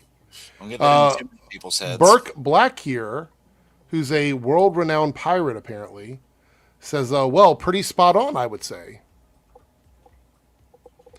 Angelina Jolie left an impression so strong I can't see anyone else as Laura. I mean, the thing is that I don't think it's hard to surpass that version. Well, also I would say that Angelina Jolie has a unique look. Like she is an actress that is pretty much known for her roles because she has a very unique physical look about her. And she has a unique way of delivering lines and you know, she's an iconic actress for a reason. But you can't expect her to be every character in every movie. Karen, when she put on Matt Murdock's glasses, that's actually kind of funny. Here we go again. More love for Angelina, which, by the way, I don't have a problem with this version of the franchise. I think it's fine. It's a very campy version of Tomb Raider, which is okay. Here we go. So Lara Croft has massive knockers and oozes sophistication, feminine charm, and that's perfectly okay. Progressives and the church are both terrified of natural. So you're mad that this is how she looks. This is how she naturally looks. You're arguing that they should make her look unnatural by giving her fake boobs. Really? People are fucking morons. Can we look at their pictures? Because I'm willing to bet none of these guys could get a date with her. Well, this one doesn't have one. It's just they never do. Because Oh, and look, he's on a mission from God, and he's also looking for gooner bait material. So there you go. Why did they do this to my girl? Okay, bro. No pointy tits, 2 stars. I don't know if this is being for real or ironic. All right. Hey, oh, never mind. It's a grok crap. So her cup size is up like 2, and that makes her better. That makes it better. I mean, nothing says I give a fuck about how good the show is, like, let's just make her boobs better. man, Twitter's such a cesspool. Here goes Nina Infinity, somebody who hangs out with the Chuds, right? Who supposedly talks about positivity and she wants to change the world. She goes, there's something missing. I couldn't quite put my finger on it. I think it's the boobs. You're going to sit here and objectify another woman like that? That's crazy. That's crazy. And here's somebody going that she looks the part. There's 2 breeds of people on this. The ones that need jerk-off material and the ones that just want to have a good show. I think that's the 2 camps that we're in, right? Such an awkward image. They could have made a more striking first impression. It's literally a shot of her that looks like it's from a video game cover. What are we talking about? Look. Okay. Anyway, I just thought it'd be interesting to go through and check it out. She looks just like one of the 90s Laura models they used to hire. Yeah, I mean, I think it's fine. I don't see what the big problem is. Anyway, so, I mean, it's a TV show. Amazon, are we excited about a Tomb Raider TV show? Just curious. Oh, definitely. Hell yeah, I'm intrigued. Yeah. Sure. Played a lot of the games. Is anybody watching the Tomb Raider cartoon on Netflix? Not currently, no. I didn't know there was one. I Two will have seasons. I will have to play through actually a number of the games again because I lost them in the factory reset. So it's Yeah. probably there might be a Tomb Raider game on this year. I don't know. King Mike Todd says, I have a hot take. Sophie is hotter than Jolie. I mean, that's like, I don't have an issue with people that find one person more attractive than the other. I think that's fine. All right, we got some super chats here. So we're 2 out of 10 in the Reloaded channel. And we got this from Staggervore490 super chat. I learned on Tuesday that Scott Adams, creator of the comic strip Dilbert, passed away at age 68. I have nothing further to add. I don't either. But thank you for the super chat. Thank you for the super chat. I appreciate it. All right. We're going to talk about this because we can also talk about Star Trek, Starfleet Academy. 499 super chat. A judge has rejected Paramount's first case. They need to call it quits. Well, you would think they do. You would think they do, but Jake's favorite topic just will not go away. And that is the Paramount stuff. And I just, they're like the clingy girlfriend that is like just fascinated over somebody they can't have. Yeah. So judge declines to fast track Paramount suit amid Warner merger fight. David Ellison Company will extend tender offer. So they're still trying to do this. Let me tell you what was said here. I got it highlighted. More fucking desperate than David Ellison. I know. A Delaware Chancery Court judge ruled today that Paramount has not identified any irreparable harm to itself, as Warner Brothers Discovery shareholder would just justify expedited disclosure as it pursues a hostile tender offer for the media giant. Paramount, as a stockholder, must suffer cognizable irreparable harm, and it has not identified any. Chancellor Morgan T. Zern said from the bench at the conclusion of a hearing this morning. Because Paramount was trying to launch a lawsuit against Warner Brothers over the Netflix deal. Because they still cannot get the shareholders to change their mind for a sketchy dollar amount they're tossing out there that just doesn't feel good to Warner Brothers. They don't want it. They said no. Ronan, you said you got to head out? Yeah, fellas, I don't think the body's already feeling it. Yeah. All right, Ronan, thank you for hanging out. I appreciate you. All right, boys. Good night, y'all. Have a good night. It says here, in a statement after the decision, Paramount said the ruling was based on Paramount's standing. It does not pertain to the merits of Paramount's claim. Basically, it is a meritless lawsuit. Doesn't have any standing whatsoever, which is why the judge said no. You can't sue another company because that company doesn't want to take your deal. There's 2 offers on the table. They're picking one over the other. In a dueling statement, what do you say, Jake? Said Ellison's probably never faced a fucking rejection in his life. He doesn't know how to take it. In a dueling statement, Warner Brothers said the lawsuit by Paramount Skydance is yet another unserious attempt to distract, and the judge saw right through it.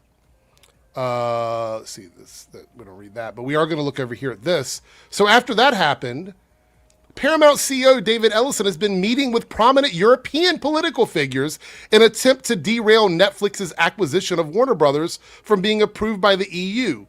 I need to let you guys I just need to let you in on something here. This is not about acquiring entertainment.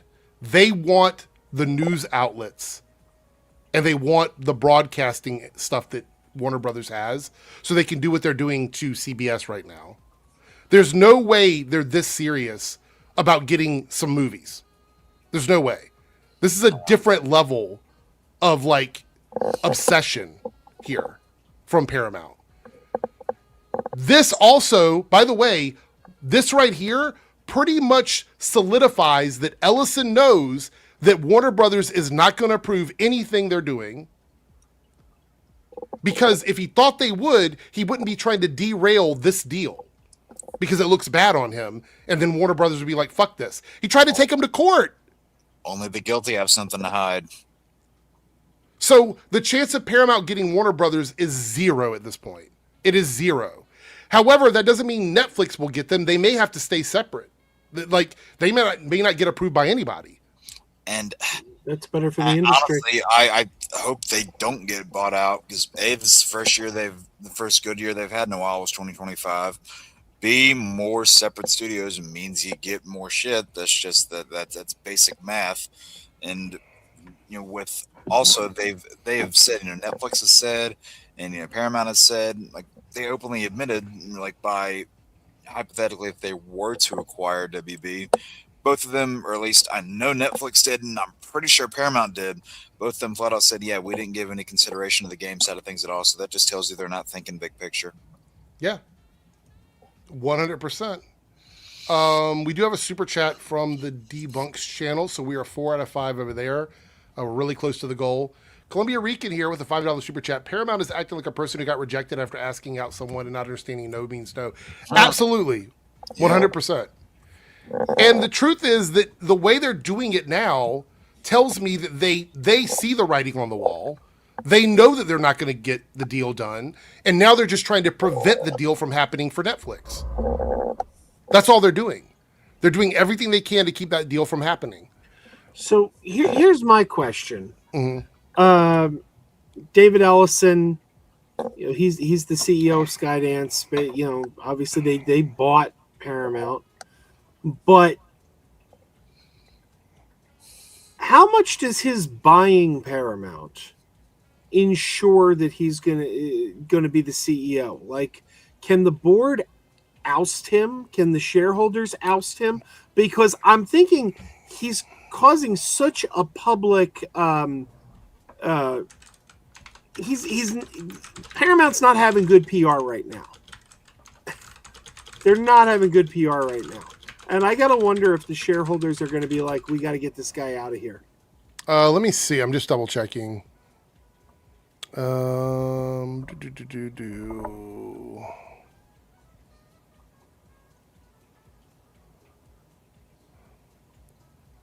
Okay, so the Ellison family has voting shares, and they retain these are shares, not cash value, right? Which gives them significant control over Paramount Skydance's board structure. That makes an ouster difficult unless major shareholders or his voting allies turn against him.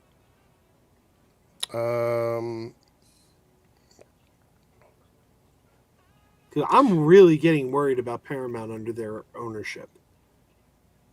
So in theory, yes, the corporate board could replace him, but they would need a combination of shareholder and board support. And right now, there's no talking about that going on. So, you know what would happen? So let's get political for a second. If something happens at the level of like Congress and Trump and impeachment and that kind of stuff, and people see the wind blowing the other direction, people like David Ellison would get ousted because it would be about self-preservation for a lot of these rich guys. They don't want to be the rich people don't want to be opposite whatever the government is doing because they want to stay in good with the government. So if David Ellison, who has big ties to Trump in terms of like politically and socially and financially, if that were to happen, the board of directors may oust him if Trump were to get impeached or something like that. But I think that's the only way that would happen. So we'd have to like see the writing on the wall. Which, by the way, if this were a political stream, we could talk about a bunch of stuff that's going on right now. Like there's so much stuff to talk about, but we're not. So I'm going to leave it there. I'm going to keep it cute and leave it there. But I do want to talk a little bit about Star Trek Starfleet Academy without spoiling it, because the first 2 episodes literally just came out today. Jake, you don't watch the Star Trek shows, right? You're not a big Star Trek show person. I mean, I'm watching Strange New Worlds right now, and I'm enjoying it. So Okay. there are a lot of ones that I watched when I was younger. Tried watching some of the newer ones. Like I tried getting through Picard, and I was like, I love Patrick, but this sucks, and just wasn't able to get through a number of them. So I think Strange New Worlds, and if I were ranking the newer shows, the live action shows, Strange New World and Discovery would be my favorites, and I think Strange New World is the easiest one to jump into as like a new Star Trek fan. Yeah, I'm like halfway into season 2 right now. I'm enjoying it. Yeah. All right, so I watched the first episodes of Star Trek Starfleet Academy. I'm assuming, Joe, you've watched both of them already as well? Twice. Okay. Watch both of them twice. I haven't had time to watch them twice. I'm a little mixed on the show, and I'll explain why without spoiling it. I loved the premiere episode. The premiere episode was absolutely fantastic. It was high stakes, adrenaline pumping. We met some really cool characters. I think that the humor and the action worked really well together, and I really enjoyed what we were seeing with the new ship and all of that. I thought that was good. The second episode for me felt very different from the first episode in terms of tone and structure. And I do realize that they want to give us time to understand and meet these characters and get to know these characters. But I don't even think the second episode was necessary. I think they could have just released the first episode and then made us wait a week for the second episode. Because I think that second episode desperately needs a third episode for me. I think the end of the first episode is a good stopping point. I think if you're going to release 2, they probably should have released 3. I think 3 needs something to balance out the premiere for me. So right now I'm a little bit mixed on it. I like the cast. I think the cast is brilliant. I like the new characters. The humor for me in some parts feels too juvenile for the ages of the characters that we're supposed to be watching. Because I think the characters are supposed to be like young adults, right? Like, so we're looking like 17, 18, 19 in that range, right? I feel like sometimes the humor skews towards like the younger end of that for me, especially some of the classroom humor that we saw. However, I'm still invested in it, and I still think it's going to be an interesting show to watch, and I love the premiere of it. Good seeing the Doctor back. I love Holly in her role. I think she's really cool. Tig, good to see Tig back, even though we didn't see much of her, but I love seeing her back. And the special effects are good. And I think it does feel like a young adult Star Trek series, which is what I expected it to be. Also, I don't want to spoil it, but there's a lot of cameos in the second episode. If you're a fan of any of the other modern Star Trek stuff, you're going to see some really cool cameos. If you're watching all of it, including like Prodigy and Lower Decks and stuff like that. Anyway, that's my thoughts on it. So I'm excited to see where the season goes. I think that there's probably going to be some ups and downs and some, growing pains with it. But they've already filmed season 2. I think season 2 is just wrapping up now, which means we're going to get a second season. Paul Giamatti is incredible. Mm-hmm. Incredible in his role. Scene stealer in his role. Love that. Also, if you like She-Hulk, there's a little bit of some Tatiana Maslany. I can never say her last name. Maslany, right? Isn't it Maslany? Yes. There in the show. So what did you think, Joe? What are your thoughts on it? I really loved it. I expected I was going to like it because from the moment I heard they got Holly Hunter, I'm like, wow, you attracted an Oscar-winning actress to do a Star Trek TV series. I'm like, how good was that script or that pitch that you managed to get an Oscar winner? I mean, we've had some great actors, Patrick Stewart, obviously, Scott Bakula, I like a lot, but we've never had an Oscar winner take the lead of a Star Trek show before. So I had a feeling we were in for something special, but I liked it more than I expected to even. One thing I love is that for the first time since Deep Space Nine, we have a very different setting. Because, Star Trek has a tendency to be like... formulaic, like it's it has a tendency to be CSI. The premise is the same, we just moved the city. Every starship, and that's sort of the core of what Star Trek is. So I get that, but I liked when Deep Space Nine came along. It's like, oh, we're doing something different in the Star Trek world, and now this, for the first time since DS9, feels like the first time we're again really doing something different. These, like you said, the characters, they're all very, very appealing. They have good chemistry together. I like the ship design. I forgot to mention that. I think the ship design is very cool. So. Yeah, I think it's. I think they're onto something here. I can't wait to see how it progresses from week to week. I did like the second episode because it was sort of a different tone than the first one, and I felt like seeing the first one, which was more of an action story, and then the second one told more of a political story. Yeah, I thought that kind of gave a good contrast to the kinds of stories we're going to get. How it's not going to be the same thing every week. And I watched which is sorry to stop you there for a second, but it's kind of like Strange New Worlds, where each episode can be very different from the one previous to it. So And I watched it with my teenage daughter, and she declared Caleb hot. So there you go. Caleb, yeah. So Caleb is the lead, one of the leads of the show. Although I did notice in the second episode, what is the Klingon's name? Jalen? Jaden Karg. Yeah, Or something. he Jaden wasn't in the, Karg. he wasn't a big character in the second episode. And I was kind of bummed out about that. I really wanted to see more of his character, and they didn't really focus on that a lot in the second one.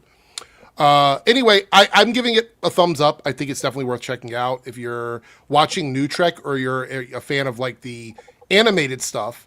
If you're a fan of like Lower Decks, I actually think the show is a lot of fun for people that enjoy Lower Decks, to be quite honest. If I could just kind of say something and stay on the fence, because I don't want to give a spoiler here, but I kind of want to give a little bit of a shout out. There is a species in Star Trek that was created for the novels. Not created for the screen, created for the novels by Peter David, who we just lost last year. Oh, yeah. And it's, to the best of my knowledge, maybe there's another one I'm forgetting. To the best of my knowledge, it's the only species of alien that was created for the novels that was actually made canon and brought to screen. Right. And we see one of those aliens in live action for the first time. And I thought to myself, how sad that Peter David wasn't here to see this. This creation of his made canon on a show for the first time, and he's not with us anymore. Yeah. But you recommend it, right? The show? Oh, absolutely. Okay. Absolutely. All right. We got some super chats here. This brings us to 4 out of 10 and Reloaded from Lone Wolf. Good to see you, Lone Wolf. $5 super chat. In positive news, did you see that RDJ praised Timothy's acting career for Marty Supreme and embraced the Doomsday concept with Timothy revealing a Doom shirt? Yeah, so I think we are going to get this Doomsday thing for December of this year with Dune and Doomsday. Any thoughts on this? Did you guys see this? I saw it pop up on my news app. So yeah, I mean, I don't mind it, but that's the thing. Like, I'm not really one way or the other. I don't dislike that it could be a rise up again. I don't love it either. I mean, yeah, the Barbenheimer movement, definitely is what inspired this, but I don't think every year there needs to be a pair of big movies that tries to do what that did. I think they're both worried about the fact that they're both going to suffer money wise if people don't go and see both of them the same weekend. Yeah, because I mean, you already know like neither one of them are going to move. I think we're all a different breed when it comes to this. I will probably go see both movies in the same week, most likely. But I do know that some people aren't. Dune isn't everybody's favorite. The new Dune movies, like I had trouble watching the first one. The first one I fell asleep several times watching it. The second one was a bit better for me. But I do know that some people aren't really big on the new Dune movies. Well, ironically, the movies were a little bit of a drag for me to get through, but I was completely invested in Prophecy. So I was kind of surprised at that. Like the movies, yeah, they took like a time or two for me to actually, I mean, A, finish them, and B, connect with them. But for Prophecy, I was in as soon as I started it. Yeah, that's the series, right? Dune Prophecy. Yeah. Is it getting a second season? I think. I like that. I actually thought Dune Prophecy was really good. I know some people didn't like it. I thought it was good. Yep. Okay. It is. An announcement was made in December of 24, so production started in late 2025. Let's see.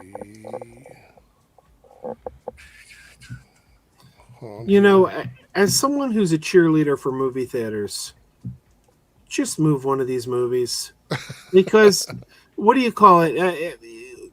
The theaters always, we get these dry spells where there's nothing coming out, and the theaters are like, we need a movie, and there's got so many months of that. Just, move it out. Help the theaters, man. You're going to do better. The theater, it works better for everybody. Yeah. So Lone Wolf did a $2 super chat for this here. This is a tweet from Critical Drinker. I'm not seeing any Lara Croft here in reference to the Lara Croft image. And then if you scroll down here, Try opening your eyes from Adam's Dust Movies. So it's pretty funny. I'm going to reply with that gif of Jeffrey Wright from the Batman where he screams, "Open your eyes." Xana says Marvel won't cave, so it's up to Dune. It's up to WB, I guess. I mean, Dune's the movie that's got the most to lose. I think would agree Marvel's with that. more commercial than. I mean, I'm skipping Dune. I'm not going to see it. I haven't liked anything Dune. Going all the way back to the books. Let's see here. All right. A little bit of fun news here. M&M's has announced a collaboration with Marvel Studios in anticipation of Avengers Doomsday. The campaign will feature yellow as Wolverine, red as Deadpool, blue as Daredevil. I heard that wrong. I thought you said Eminem like the rapper. I'm like, what? Purple as Elektra and green as She-Hulk. She-Hulk? That's interesting because this is a collaboration that obviously gets approved by Marvel. She-Hulk's in it? Well, who else could? I mean, Green's Hulk. Well, yeah, but Green's a woman, so yeah. But I mean, they could change it around and have. I guess you know. That doesn't look like Deadpool to me, though. That just looks like he's wearing a Robin mask. Let's see. Let me make the image bigger here. Yes. Oh, he's got the belt on. I don't know.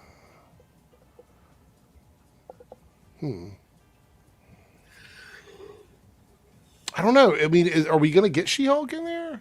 Remember that she's not going to be there, but they said they wanted her to be there, and Tatiana Maslany didn't. I mean, it was reported a couple weeks ago that they had big plans for She-Hulk, and Tatiana didn't want to come back. So maybe they recast the part.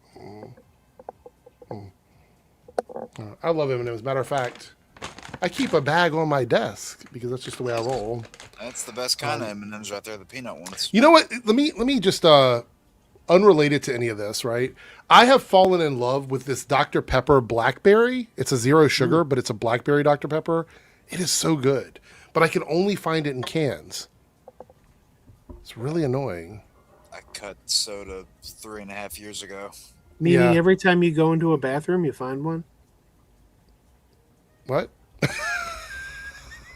You said you only find it in cans. Yeah, I got it. I was like, wait, that's an old school joke, right? That's an old school joke. Oh, by the way, I made a video today and somebody left in the comments that I'm standing on business and it made me think of you. I was like, oh my God, if Joe saw this, he would. I keep hearing that phrase now. I'd never heard that before. And now it keeps popping up everywhere. We got a Kratos casting? Hold on, I see a super chat there. Oh, we did. All right. Here we go. We got a super chat from Latin Shark here, South Texas Shark. Ryan Hurst is cast as Kratos in the God of War show. Guys, I'm going to have to jet too. Oh, you're heading out? Okay. We'll see you later, Jake. See ya. All right. I don't know a lot about Ryan Hurst. Chat, where is Ryan Hurst from? Like, what do we know him from? Am I just drawing a blank here? Is he a wrestler or something? He's got that wrestler look. He looks familiar. Was he in Shang-Chi? I don't know. Hold on. No, maybe not. Oh, Sons of Anarchy. That's where I know him from. I knew I'd seen him before. I've never seen that show. Yeah, he was in Sons of Anarchy, Remember the Titans, and he was in Walking Dead. He also voiced the mocap Thor in the War of Ragnarok. The God of War Ragnarok, sorry, the video game. Interesting. I've never even heard of God of War. Is that a video game? Yeah, it's a video game. That's the character next to it. He looks like putting him here. I mean, I feel like he could play the part, right? Like visually. Yeah. Visually, they could make him look, like Kratos. I don't necessarily know if he's going to sound like Kratos. They're probably going to... It'll take some adjustment getting used to his voice. In the video games, he's got a very, rough voice like this if he talks. He's got a very deep voice. And Christopher Judge from Stargate voices him. Mm. Are you familiar with Teal from Stargate? Yeah, know my Stargate. Yeah. Sort of. So he's a voice actor, and I think he wanted to. Play the role, but I think they're trying to do like a full on like straight up franchise for this, and they wanted someone who is a little bit younger, I guess, to do it. Because isn't Christopher Judge in his 60s? He's got to be. I mean, what was he in his 30s when he was doing Stargate? That was about 30 years ago. Tell you, I never really liked SG-1. I was an Atlantis fan. I was Atlantis all day. Yeah, Atlantis was much better for me. He's 61. His birthday was October, so just recently, 61. Yeah, so that's really great. I think this is a cool casting. So awesome. We have Joe Lon here with a 279 super chat. Just wanted to hit the quota. Thank you for that. That's on the Debunks channel, so we've hit the goal over there. I do appreciate it. Thank you guys so much for doing that. And I will be putting up a poll up just a moment over there. We're 5 out of 10. We're 5 out of 10 in the Reloaded channel, and we still have a little while longer to go. So if you guys want to donate, you can. So you never played or heard of the God of War games at all? No, I mean, like I don't play a lot of modern games, but like I've heard of Fallout. I've heard of The Last of Us. I've never heard of God of War. Okay. All right, so it's time to get a little controversial, as if we haven't been tonight already. I feel like we've been quite controversial. But we got some information about the Mr. Miracle cartoon. I made a video about this earlier today where I talked a little bit about my thoughts on it. And we're going to talk about that tonight. And now the chat, if they want to like come for me or read me or throw shade at me or whatever they want to do, you can do that, because I'm sure that my opinion is not going to be shared by everybody. But that's fine. I can tell you earlier, I saw your earlier video and I'm half in agreement with you. I'll elaborate later. All right. Yeah. Well, we'll get into it. So this is a synopsis of the Mr. Miracle animated show. The new series will follow Scott Free, the world's greatest escape artist, known to the world as Mr. Miracle, whose perfect life with his warrior wife, Big Barda, falls apart when their two homeworlds, Apocalypse and New Genesis, go to war, and Scott's cruel adoptive father, Darkseid, appears to have captured the ultimate weapon, the anti-life equation, that he will give him total dominance over the universe. As the mountains of bodies on both sides grow even higher, only Mr. Miracle can stop the slaughter and restore peace. But the terrible power of the anti-life equation may already be at work in his own mind, warping his reality, exposing his long-buried pain, and shattering the fragile happiness he's found with the woman he loves.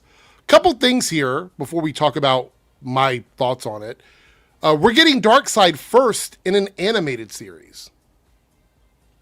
Massively, big, huge DC villain that's crossed pretty much all the paths of every superhero in DC is getting introduced in a cartoon.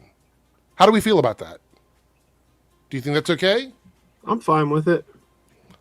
I think there's a lot of people that are going to be annoyed by this. I haven't really looked too deep into it, but I would say this is probably going to piss some people off for sure. But that doesn't mean he can't make it the move to live action. Oh, no. Look, I think there's a high probability that everybody associated with this cartoon will eventually show up in live action somewhere. Like, I think that's going to happen for sure. But I would say that whoever voice acts Darkseid in this cartoon is going to be the person that does Darkseid in the movies. You just basically took the words out of my mouth. I said, if you really want people's heads to explode, bring back Frank Welker, who voiced him on Super Friends. Oh, maybe. Maybe. Here's my issue, though, and we're going to talk about this now tonight. James Gunn confirms that Mr. Miracle animated series is DCU canon, so it's in the DCU. Tom King is serving as showrunner, and here's where this is probably going to piss some people off, Tom King being associated with it. I know some people are hot or cold on Tom King. But the show is TVMA. Now, my issue with that is, and I'm curious what you have to say, Joe. In chat, please feel free to chime in on this as well. I see some people already doing that. I feel like everything on the TV side has been TVMA. Where is the all ages content for people that are watching at home? That's my big thing, number one. Mm-hmm. Number two is we have 7 projects that are finished because Supergirl's done. It's just not been released. And I'm assuming this is pretty much, well, this isn't done, but this is in works now. They're casting for the voice actors now. But we have 7 projects that are in production or either just finished up production, getting started, whatever. And only 2 of them are all age type content, PG-13-ish type content. Everything else is TVMA or rated R with like Clayface. I have an issue with that, not because I have a problem with it personally. Like, obviously, I like, all this stuff. I like the adult stuff. I like the all ages stuff. I like the family friendly stuff. I like all of that. But my issue is this looks to me like we're lacking a lot of that content that for everybody to come in and watch. I feel like we're lacking that quite a bit because right now the only 2 things we have for that are Superman and Supergirl. And that's it. Everything else is either rated R or TVMA. Yeah. So that's my issue. You say you're kind of in agreement with me, so I want to hear what your thoughts are on that. Well, I'm in agreement with what you're saying, but I don't know that Mr. Miracle should be the one to not. I think it should be Green Lantern. I think Green Lantern should not be TVMA. Okay. I think fringe characters, and look, I love Mr. Miracle. Mr. Miracle is one of my favorite characters, specifically from the 80s run that J.M. DeMatteis did, where he was living in the suburbs and trying to live a normal life. Love that run. But he is not one of your more mainstream characters. Most people don't know who Mr. Miracle is. So if you want to go TVMA for Peacemaker, Creature Commandos, Mr. Miracle, okay. I think the mainstream Justice League characters should be accessible to all audiences. I think Green Lantern is the show that should not be TVMA. Okay. But I agree exactly with what you're saying. I want, but your personal pick is Green Lantern. Like that's right. The one. If you were going to switch one to like a PG-13, it would be Green Lanterns. But I want DC content that I could share with my kids as well. Right, and I think it's a little weird. Let me tell you why, guys. Right now, all ages content is dominating theaters. That's what people are going out and they're spending money on. Now, I'm not saying there's no place for more rated R or mature content. There absolutely is. But right now we're in an era where that shift, we're seeing the shift. This is why I think Superman did better than the Marvel movies, is because it was more accessible for that all age demographic. People have started to see Marvel treading into the more, like Thunderbolts, even though it's PG-13, I think it's a very heavy movie. It's a very heavy movie. I think that even Captain America Brave New World looked extremely political. Maybe some people didn't want to take their kids to that. And Fantastic Four is just a franchise that came at the tail end of like a bunch, like the thing that happened with Fantastic Four is exactly what I expected to happen, which is that they had a bunch of movies getting released very close together, and there wasn't enough time for any of them to really make a ton of money. That's the issue.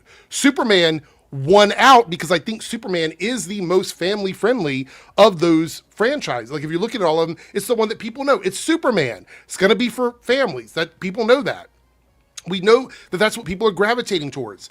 I feel like James Gunn is leaving money on the table by not putting out more all age content or family content.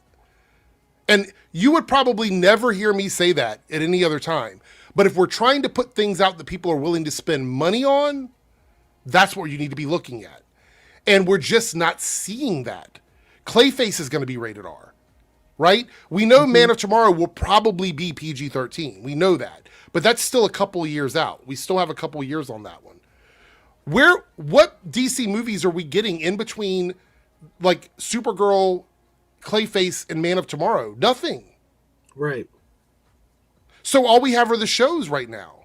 And the shows are inaccessible for families. There's not one DCU show that you can sit down with as a family and watch together at home. Yeah. And I think at any other time I would say I'm okay with that, but we're seeing the shift in viewership in that direction. And you can have it both ways. You can have the shows that are more mature and then the family-friendly shows too. You can have both, but we're not getting both. We're only getting one. And Lone Wolf says, I don't know if this is supposed to be a pun or not.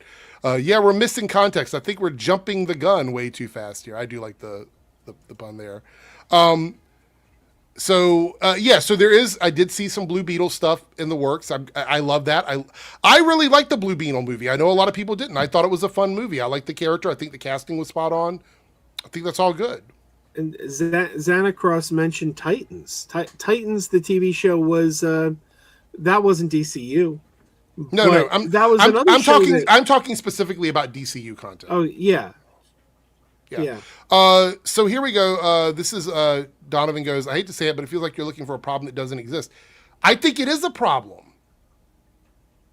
Look, I'm not necessarily the demographic for this, but should I go over the top 5 movies from last year again? They're all family movies. Right. They're all things that everyone can watch. I am a cheerleader for DCU. I have fought back against people shitting on Supergirl endlessly.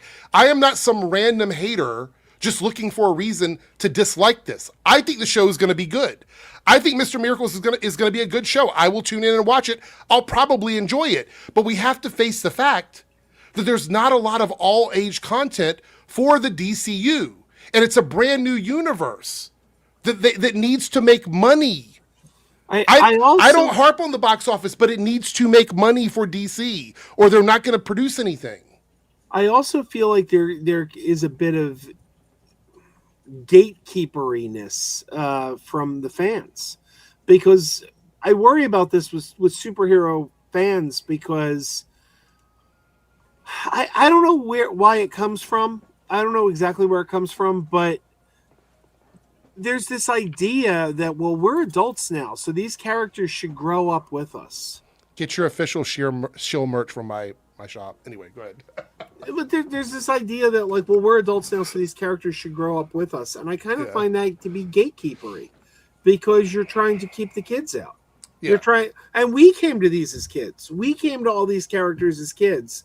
But now the next generation isn't granted that same opportunity. And it's like, I don't know. My dad loved all the DC characters, and then he passed it down to me, and I want to pass it down to my kids. But it's like there's some people who can't pass it down. They're like mine, and I want it R-rated.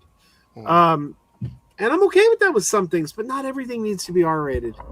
I see a lot of people in the chat who are probably having a tough time with this, because this is not me shitting on the quality of anything. I'm not saying that you have to push out a bunch of things every year. Like, that's not the argument that I'm making at all. At all. I don't think there's anything wrong with the quality that I'm seeing of any of the stuff they're working on. I think Clayface looks really good. I think Lanterns looks a little boring, but it looks well made. I think this is going to be good. I'm really excited for Supergirl. That's a highly anticipated movie for me. I'm saying that we as fans have to accept the fact that Warner Brothers Discovery, the fuel for their engine is money. Right. That is the fuel for their engine. So as much as this stuff looks really good, fan appreciation is only going to drive the car so far. There needs to be more content that is accessible for more people, or they're going to see these numbers and go, why isn't this blowing the doors off of our streaming service? Why aren't people just coming in and buying tickets like crazy? Now, something like Clayface that has a much lower barrier of entry, because it is going to be a cheaper movie for them, and it is a horror movie that will probably get released earlier. I know they've got the date set. I think it's probably going to shift a little bit. When that comes out, it's probably going to do well. I think it should be closer to Halloween. Didn't you say that as well? Yeah. I think it should be closer to Halloween. I think it's going to do well, right? I'm not worried about Clayface. I think financially that's fine. But where are the shows on streaming that mirror what we're getting in the movies in the tone? Right? Like in the age group. Like, where is that at? Just one. We've got 4. Is it too? Look, chat, I'm being serious. Is it too much for me to ask for one of the 4 things to be more accessible for all ages? Is that too much to ask? I feel like it's not. You're saying that, and I see this comment up here from Donovan, where Donovan said, the Peacemaker literally broke the Nielsen top 10. Even the Penguin couldn't do that. So DC has no variety. I'm sorry, but that argument is BS. Then tell us, Donovan, where's the variety?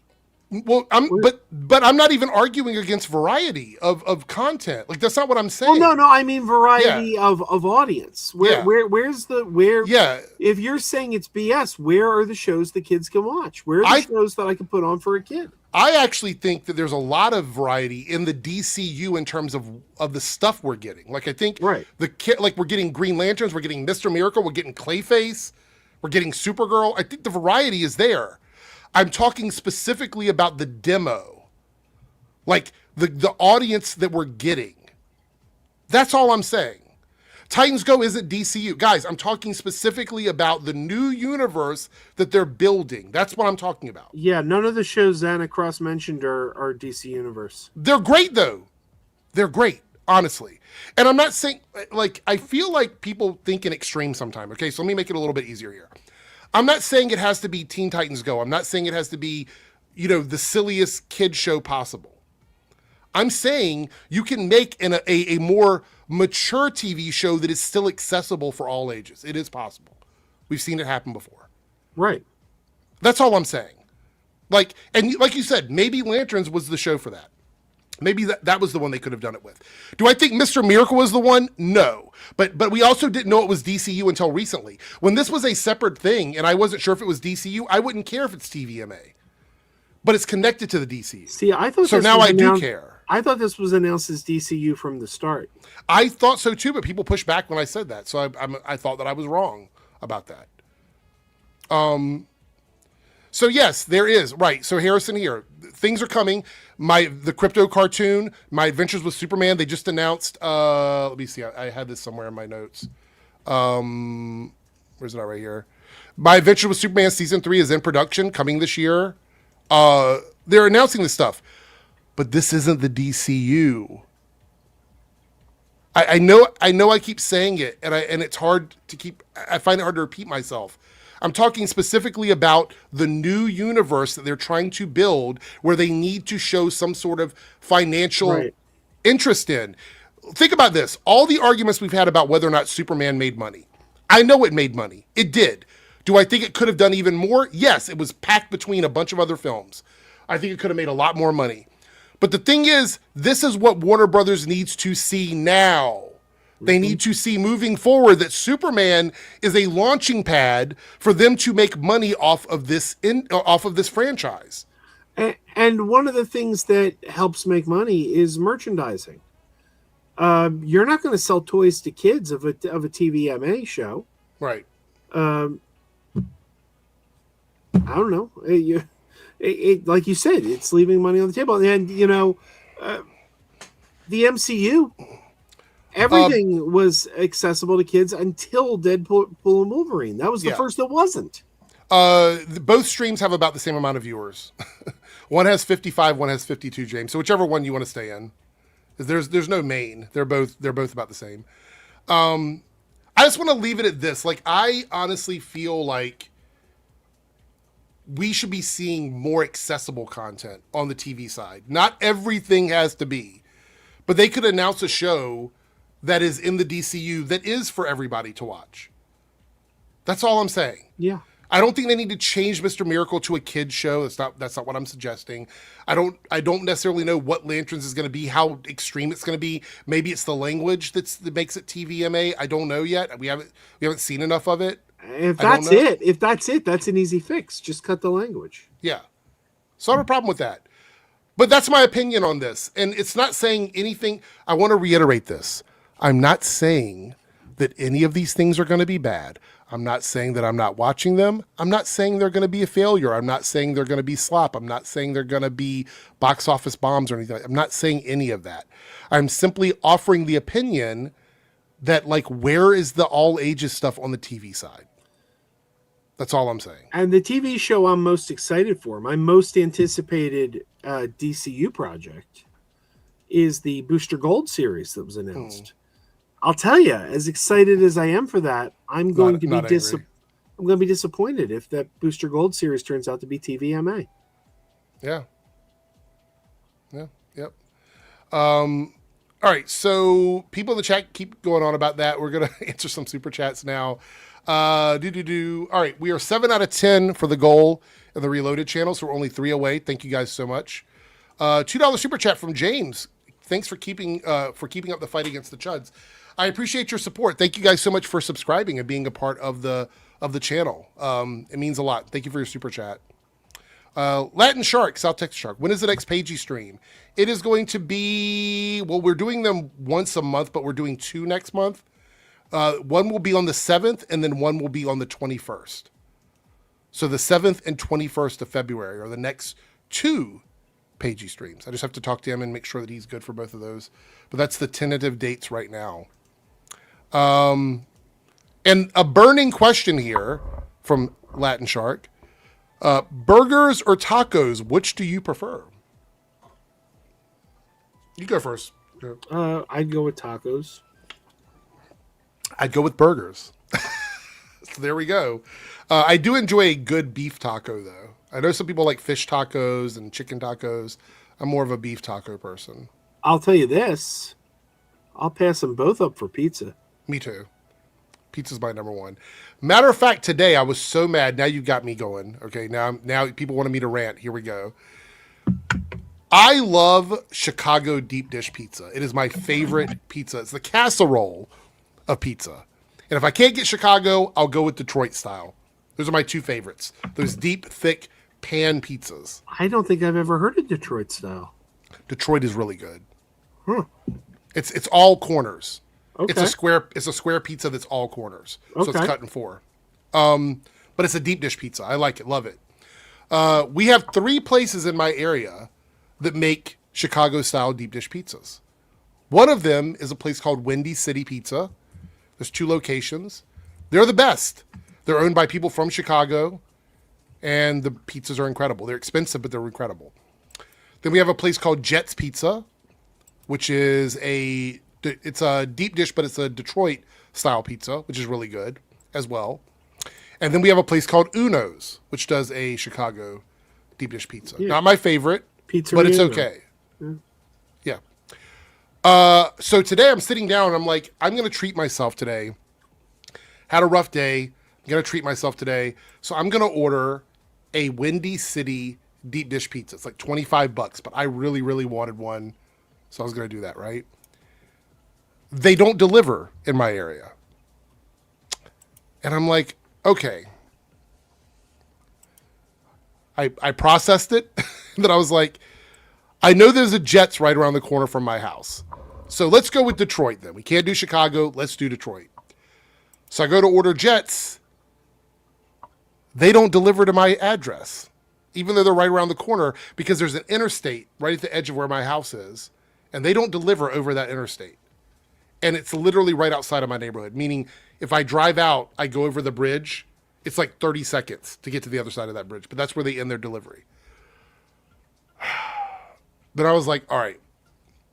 So I'll go with my third option, which is Uno's, which isn't my favorite deep dish, but I'll do it. They don't deliver either. So I literally had a crash out today, and I was punishing myself because I was getting hangry because I was like 4 hours past lunchtime and I hadn't had anything to eat, and I got a headache from it too, where I was like, I can't have deep dish, so I'm not going to eat anything. And everybody around me was like, will you please eat something? Because you're getting really annoyed and you're really, really angry, or hangry as they would call it. So I will get my deep dish pizza at some point this weekend. I don't know when it's going to happen, but I will definitely get it at some point. Anyway, thanks for the. Hey, you just jogged my mind on something. You said hangry, and it got me thinking of Stephen Colbert, who is the voice of the voice of Starfleet Academy on the show. Oh, really? Yeah, when they're making the announcements, that's Stephen Colbert. I didn't know that. But early on in the movie, there was on the pilot episode. Early on in the episode, there was a voiceover. Mm-hmm. It was when Caleb was crashing his ship, when his ship was coming crashing down. Right. And the computer of the ship was talking to him. I cannot verify this anywhere, I have searched the internet. There's nothing written anywhere. But my wife and I both looked at each other and we said, "Is that David Tennant?" And I think David Tennant had a secret voice cameo in the pilot episode of Starfleet Academy Really? that has not been confirmed anywhere. Nobody's confirming this, but it sounds just like him. I don't know that. Pizza Hut or Little Caesars, Bobby? I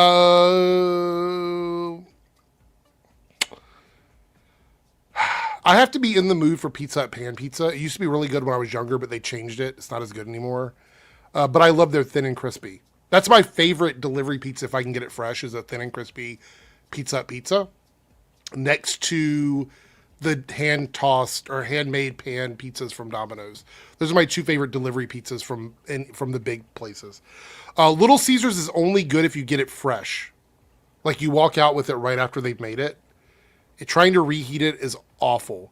But it is really cheap. It's more bang for your buck.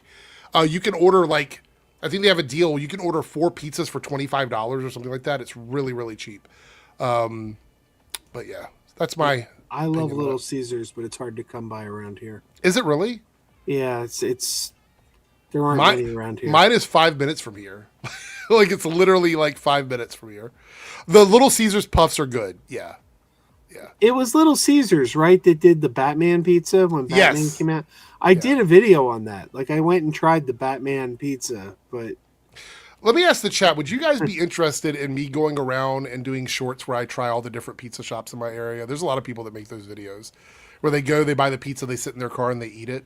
Would anybody be interested in that? Because I'm kind of addicted to those videos.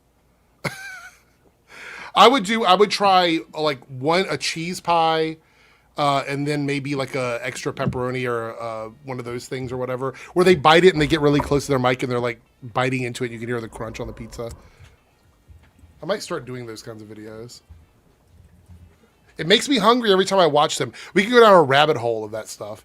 Oh yeah, the Venom pizza. This was in Australia. There was a Venom pizza from Pizza Hut, I think, with black aioli on it. It looked like black goo all over the pizza. It was really gross looking. So. Do you remember the Nightmare Burger from Burger King? Yes. And it was guaranteed to give you nightmares because they said they put some enzyme in the burger that actually caused bad dreams. I remember there was a burger from Burger King that made your poop a different color because of the bun or something. I think it was the squid in the bread or something. I don't know. It was weird. I mean, they didn't advertise it for that, but that's what everybody was saying. Was they're if you use the bathroom after you have this burger, it looks really weird. It's like Frankenberry poop. Probably with the squid ink in it. All right, so we got one more topic, maybe 2, and then we're going to wrap it up. But we are 3 super chats away from hitting the goal in the Reloaded chat. I'm going to go ahead and put up the poll in the Debunks channel since we hit the goal. So if you guys want to contribute, $3 more will get us there. 3 more $1 super chats will get us there, or whatever you want to donate if you want to donate, and we'll be picking one of the things from the poll over there. Let's see.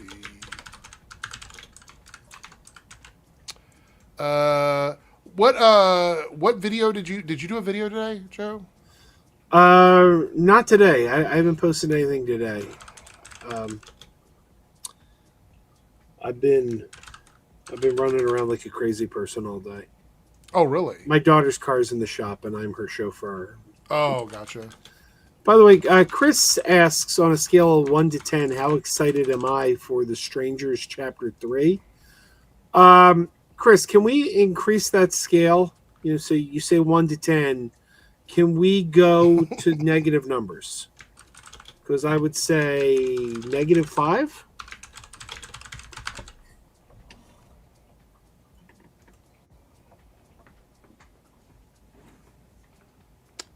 All right. All right. So on the Debunks channel, since we hit the goal, these are your options. You can see me debunking Clownfish TV, debunking a fan favorite, Nerdrotic. I'll find another Nerdrotic video to watch. giving my top 5 worst Chud channels, or on the flip side of that, top 5 best anti-Chud channels. So pick one of those, and it looks like we hit the goal. We hit the goal. Yay. Everybody's awesome. Thank you so much for everybody that donated. We got 2 $1 super chats from Staggervore contributing, and then we have a $2 super chat from Latin Shark. You have the best questions. I love reading your super chats. I love everybody's, but you have some of the best questions in yours. Ever tried dirt soda? Half and half with soda. We used to call them unalive sodas back in the day. I don't want to say the word because YouTube doesn't like it. Side sodas back in the day, where you would go up to the machine and you would combine a bunch of different things together to see what it would taste like. Sometimes you got a good mix and sometimes you didn't. That's what we called it. Is that, we called it that too, but is that what he's talking about? Because when he said half and half with soda, I thought he meant half and half like that you put in your coffee. I thought he was putting that in his soda. Oh, is that what you mean? I don't know.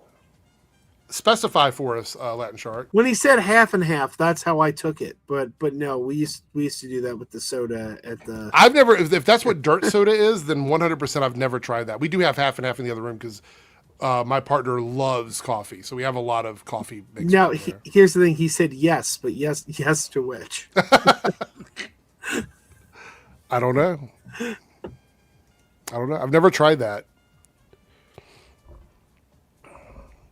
Ice cream and soda, root beer is good. I've had the root beer floats with like ice cream in it. Those are good. We have a place here where people go to do milk. So if you ever watch an old show, I'm going to date myself here, but I think Joe probably remembers too, even if he won't admit it. If you watch old shows, everyone that would go out to like eat burgers and fries got a milkshake with it every single time. It was like burger, fries, and shake. Yeah. We have a little place around here to drive up outdoor diner where you park and they come to your window and all that. I think they called them drive-ins back in the day. We're dating. I don't know for sure. Am I old enough to remember drive-ins? But they bring the tray up to your window and you eat in your car. And they're known for their root beer floats and their milkshakes, which I think is pretty cool. What about you, Joe? Burgers with shakes or no? I never cared for milkshakes myself. However, we do have a place around here in the Philly area. It's a little chain called Nifty 50s. And it's a 50s themed like place. They have burgers and fries and everything, and they do have milkshakes. And my daughters, whenever they go in, they got to get a milkshake. So, oddly enough, Nifty 50s always plays 60s music in there. We have another super chat from Lone Wolf before we get into our last topic. $2 super chat. Thank you, Lone Wolf. What's more important to you, tone, story, or writing?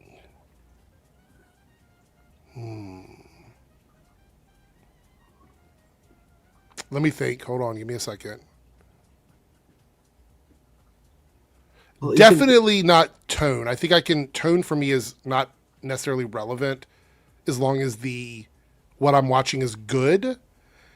And when you're talking about writing, I guess you mean like the story in the sense of like what it is, like superhero or fantasy or whatever, right? Is that I was going to say tone and story are both part of writing. Yeah. If you mean writing it, or do you mean like the script, or do you mean like the actual story? So I'm confused now because there's different elements of that. Writing is dialogue. It can be the script. It could be the screenplay if you're talking about a movie. I would say if we're talking about because I think we'll just go broad with what you're asking here. Tone is not important to me. What's more important to me is cohesion in characters and dialogue. Like if I'm watching something, for example, the second episode tonight of Starfleet Academy, I felt like some of the characters were doing different types of dialogue in the second episode than what they were doing in the first episode. And that could be just my perception of it. It doesn't mean it's reality. It just means the way I took it. And so I had an issue with that. So I like that through line to feel the same all the way through for me. So I don't really care about the tone. The tone doesn't matter. It can be comedy. It can be, You know, it could be silly, it could be stupid, it could be serious, it could be whatever you want it to be, as long as the actual characters in the scenes and the through line of whatever I'm watching, TV show, movie, is consistent. That's what I care about. What about you, Joe? I think story is the most important thing to me. Perfect example is I'm a big fan of Babylon 5. I love Babylon 5. A lot of times the dialogue was kind of clunky on Babylon 5, but the story carried it through. And tone, I really don't believe in tone. I don't believe in tone because life doesn't have tone. There's no tone. I always remind people, like, people say things like, well, you couldn't have introduced Superman into the Dark Knight because the tone was off and it wouldn't have made sense. Like, they're a different tone. And I'm like, you know what? The world we live in, this world that we're all a part of, produced Jerry Lewis and Adolf Hitler. So... Well, I've always said something similar to that. Like, when you have a group of friends, you might have a really silly friend who's always cracking jokes, and then you have another friend who's very serious and isn't very funny. Yeah. Like, they exist in the same group of friends, but they're just different types of people. Yeah. So, Jose here, a member for 12 months. Thank you, Jose, for the support. I'm going to be very happy and very hyped once we get the first teaser trailer for Spider-Man Brand New Day. It should be right around the corner, I feel like. I feel like that should be right around the corner. They got to nail it, though. Please don't do this, like, theater teasing thing they did with Doomsday. Please, please don't do that. I'm begging you. And that leads me into my last topic of the night. Avengers Doomsday's new trailers confirm an alarming audience trend for Marvel. Now, I want to read this here, but I don't agree with necessarily the take from the author here, from Adam. But I do have an opinion about the trailer release that we're going to go over and why this might be. So marketing for Avengers Doomsday officially kicked off a few weeks ago when Marvel released the first teaser, confirming the return of Chris Evans, Steve Rogers. But things have fallen quite a bit since then. Marvel followed its first Doomsday trailer with another teaser focusing on Chris Hemsworth's Thor, though his return had previously been confirmed in the big chair reveal. The third trailer revealed the first look at returning X-Men stars like Patrick Stewart, Ian McKellen, and even James Marsden. And the final trailer focused on Shuri and Baku and, well, it says Fantastic Four, but more primarily The Thing. The first Avengers Doomsday teaser currently has 18 million views on YouTube, while the second sits at 17. Well, I mean, that makes sense to me because one came out before the other. The third teaser fell to 14, and the fourth and final teaser only has 6 million views. Right, because they were released in succession. So the other ones are still getting views, while the first one is kind of capped out. This was the ceiling for the first one. It goes, this will rise in coming days for sure, but it still shows that interest in the film appears to be tailing off. Tailing off, it's the first set of teasers for the film. The first set. It's unclear this time when Doomsday's next teaser will be released, but the last footage from yesterday may be the last for a while. The first official trailer will likely drop 3 to 4 months ahead of its premiere in December. Many fans felt it was a mistake for none of the teasers to show a look at Doctor Doom, especially considering he supplanted King the Conqueror as the new feature villain of the saga. However, this could could be a ploy to build an intrigue and hype in the coming months as fans speculate about how Robert Downey Jr.'s Doctor Doom is going to translate into live action. There are other confirmed characters like Shang-Chi who have yet to be revealed. So I want to talk about this. My issue with this is you're also ignoring the fact that the Chris Evans teaser, being the first one, wasn't getting as much hype around the leaked stuff as the subsequent trailers were getting. So a lot of people were watching the next 3 trailers as leaked trailers before the official trailer came out versus the one from Chris Evans, which a lot of people were looking at AI trailers. They didn't know if his was the real one or not. So a lot of people tuned into that first one to make sure what they had seen was the real teaser. I do believe that fed into that first teaser as well. Secondly, I think the marketing system, the way they did this, sucks. I like the countdown clock on the Marvel channel they have now, but I don't like that we had to wait and get breadcrumbs of teasers from theaters as they were probably leaked by Marvel themselves like a day after it came out. I thought that was really dumb. I didn't like this marketing at all, And that's my opinion about it. But I don't think it shows a disinterest in the movie. It's the first set of marketing we got. What do you think about this? No, I agree. Wait, agree with me or agree with the article? No, I agree with you. Okay. I mean, that. I don't know what they. First of all, like the last one wasn't that just released this week? Yeah. On YouTube, Like 2 days ago. Yeah. I mean, of course, the one that's been out the longest is going to have the most views. Also, they may have people might have lost interest in the teasers. Doesn't mean they'll lose interest in the movie. Right. Because once we're like 4 in, people might have been like, "Oh, we've seen a couple of these. They're not showing us much. We get it. They're going to show us a couple characters." Or casual fans may not have known there were other teasers. They might have thought the first one was the only one. Exactly. Yeah. No, I think it's kind of silly. Let's wait till we have a real trailer, then see where the needle moves. Let's see here. But I will say they may have started marketing this movie way too early. I think so. It's a year away. Yeah. Let's see here.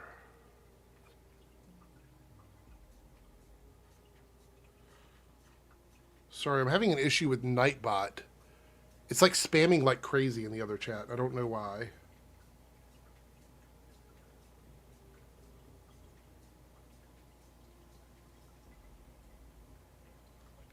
All right. With that being said, let's see what everybody picked in the Reloaded chat. What they would like for me to do as a separate video. You guys want me to talk about... I would do a drum roll, but I don't have that programmed in. It's not showing up for me. Let me reload the page. With 30% fan casting the DCU. So that will be a video next week. I'll be making that video next week. All right. So thank you guys for that one. Yeah, go ahead. I was just going to say, would you ever do somebody who's got like almost no relevance? What do you mean? There's a chud who nobody talks about. Nobody really watches her. She's got no relevance, but I just think it would be fun to watch you react to her. What's the channel name? Stephanie Janetchek, Smuggler's Cantina. I don't think I've ever heard of that. She used to be like a mod for like Midnight's Edge and Doomcock, but she's just this crazy woman. You'll have to send me a link to the channel. Always talks Star Wars. She's like a nut job, but like I said, she's got no relevance. Nobody watches her.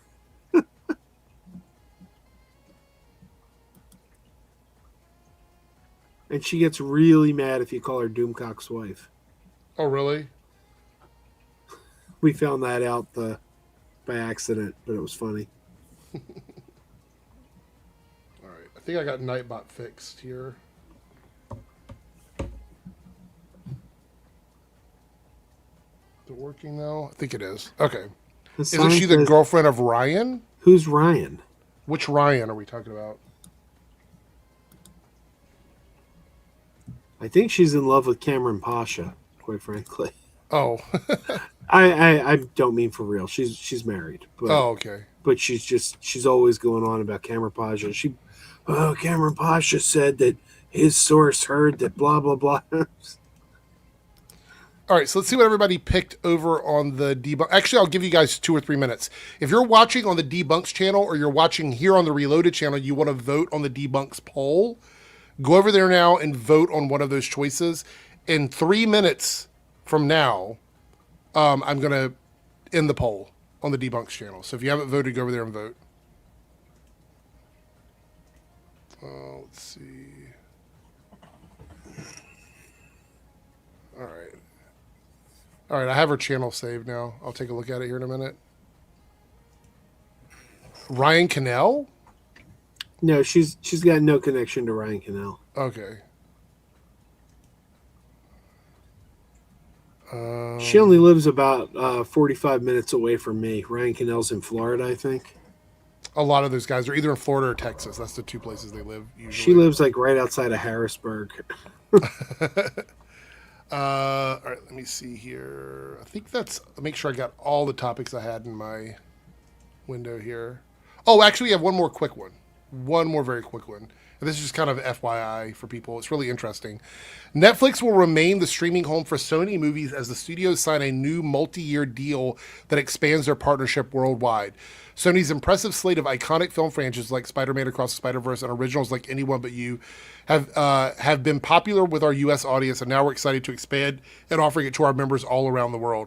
So if you live outside of the United States and you want to watch Sony movies, they're now going to be on Netflix.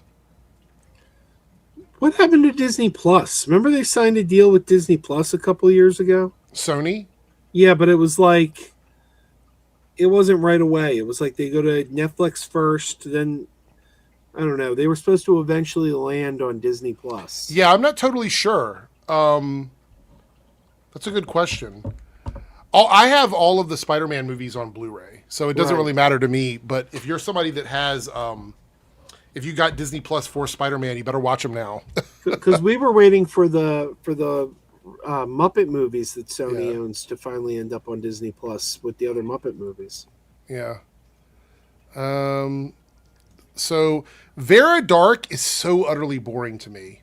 I've tried watching her videos, but she's just so boring. Like, and I know I say I'm bored, but that's ironic. I don't actually want to be bored. And Vera Dark bores me. Like, she's very like monotone, and I can tell she's just saying stuff because she's trying to get views. Like there's no passion in her at all about anything she talks about.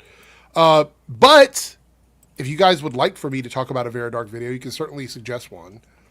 I would not be opposed to checking out one if you guys have one you want me to watch.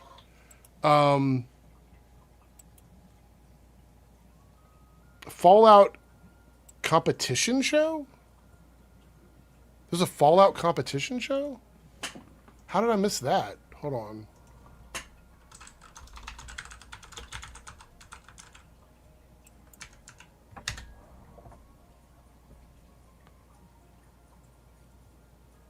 Fallout Shelter. That's the name of a game, too.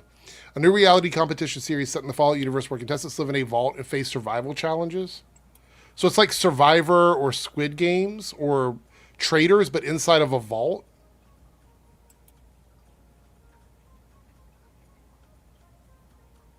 That's weird. I don't know how I feel about that. I feel like we've got enough reality shows that do that. But I don't know.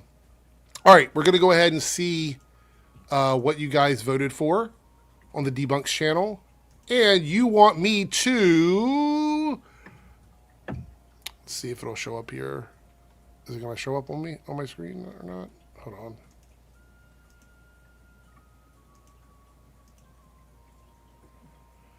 You want me to debunk Clownfish TV again? I haven't talked about Clownfish TV in forever. Let me put that in my notes so I know. Clownfish TV. Holy crap. That's a channel I haven't looked at in a while. I would like for you to react to Metatron's vid about... really? I don't know if I want to do that, but... We might check it out on a live stream or something. So WDW Pro, that's that Walt Disney World like outrage channel, isn't it? Are you familiar with them, Joe? I've seen them. Don't confuse them with Walt Disney WDW News Today. They're quite good. Okay. Yeah, I'll have to check those guys out, I guess, at some point.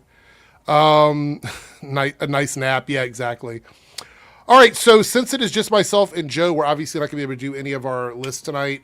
Darren didn't answer me, but I think he was saying have a good show because he wasn't planning on being here. Lance didn't make it, and of course Jake and Ronan had to leave early, but go check out their channels, see what's going on with those guys. But I want to thank Joe for being here. Any stuff going on you want to shout out before we wrap up the show? Not really. My output's been terrible this week because of my right. my chauffeuring, but I do have a lot of physical media reviews I got to get to. They just sent me one battle after another. And yeah, a bunch of movies I got to get out and see. Wait, have you seen One Battle After Another yet? I saw it in the theater. Okay. I liked it, but I was disappointed. Right. I don't know. People went nuts for that one, but yeah, it's okay. It's not a bad movie. I like Boogie Nights better. Boogie Nights is my favorite. Boogie Nights is in my top 10 favorite movies. It is mine too. It's one of my favorite movies. Yeah. So, all right, everybody. Thanks for the super chats. Thanks for hitting the goal tonight. I do appreciate everyone being here. We'll be back on Monday night this time. Hopefully, StreamYard's working okay and nothing bad happens and all that stuff.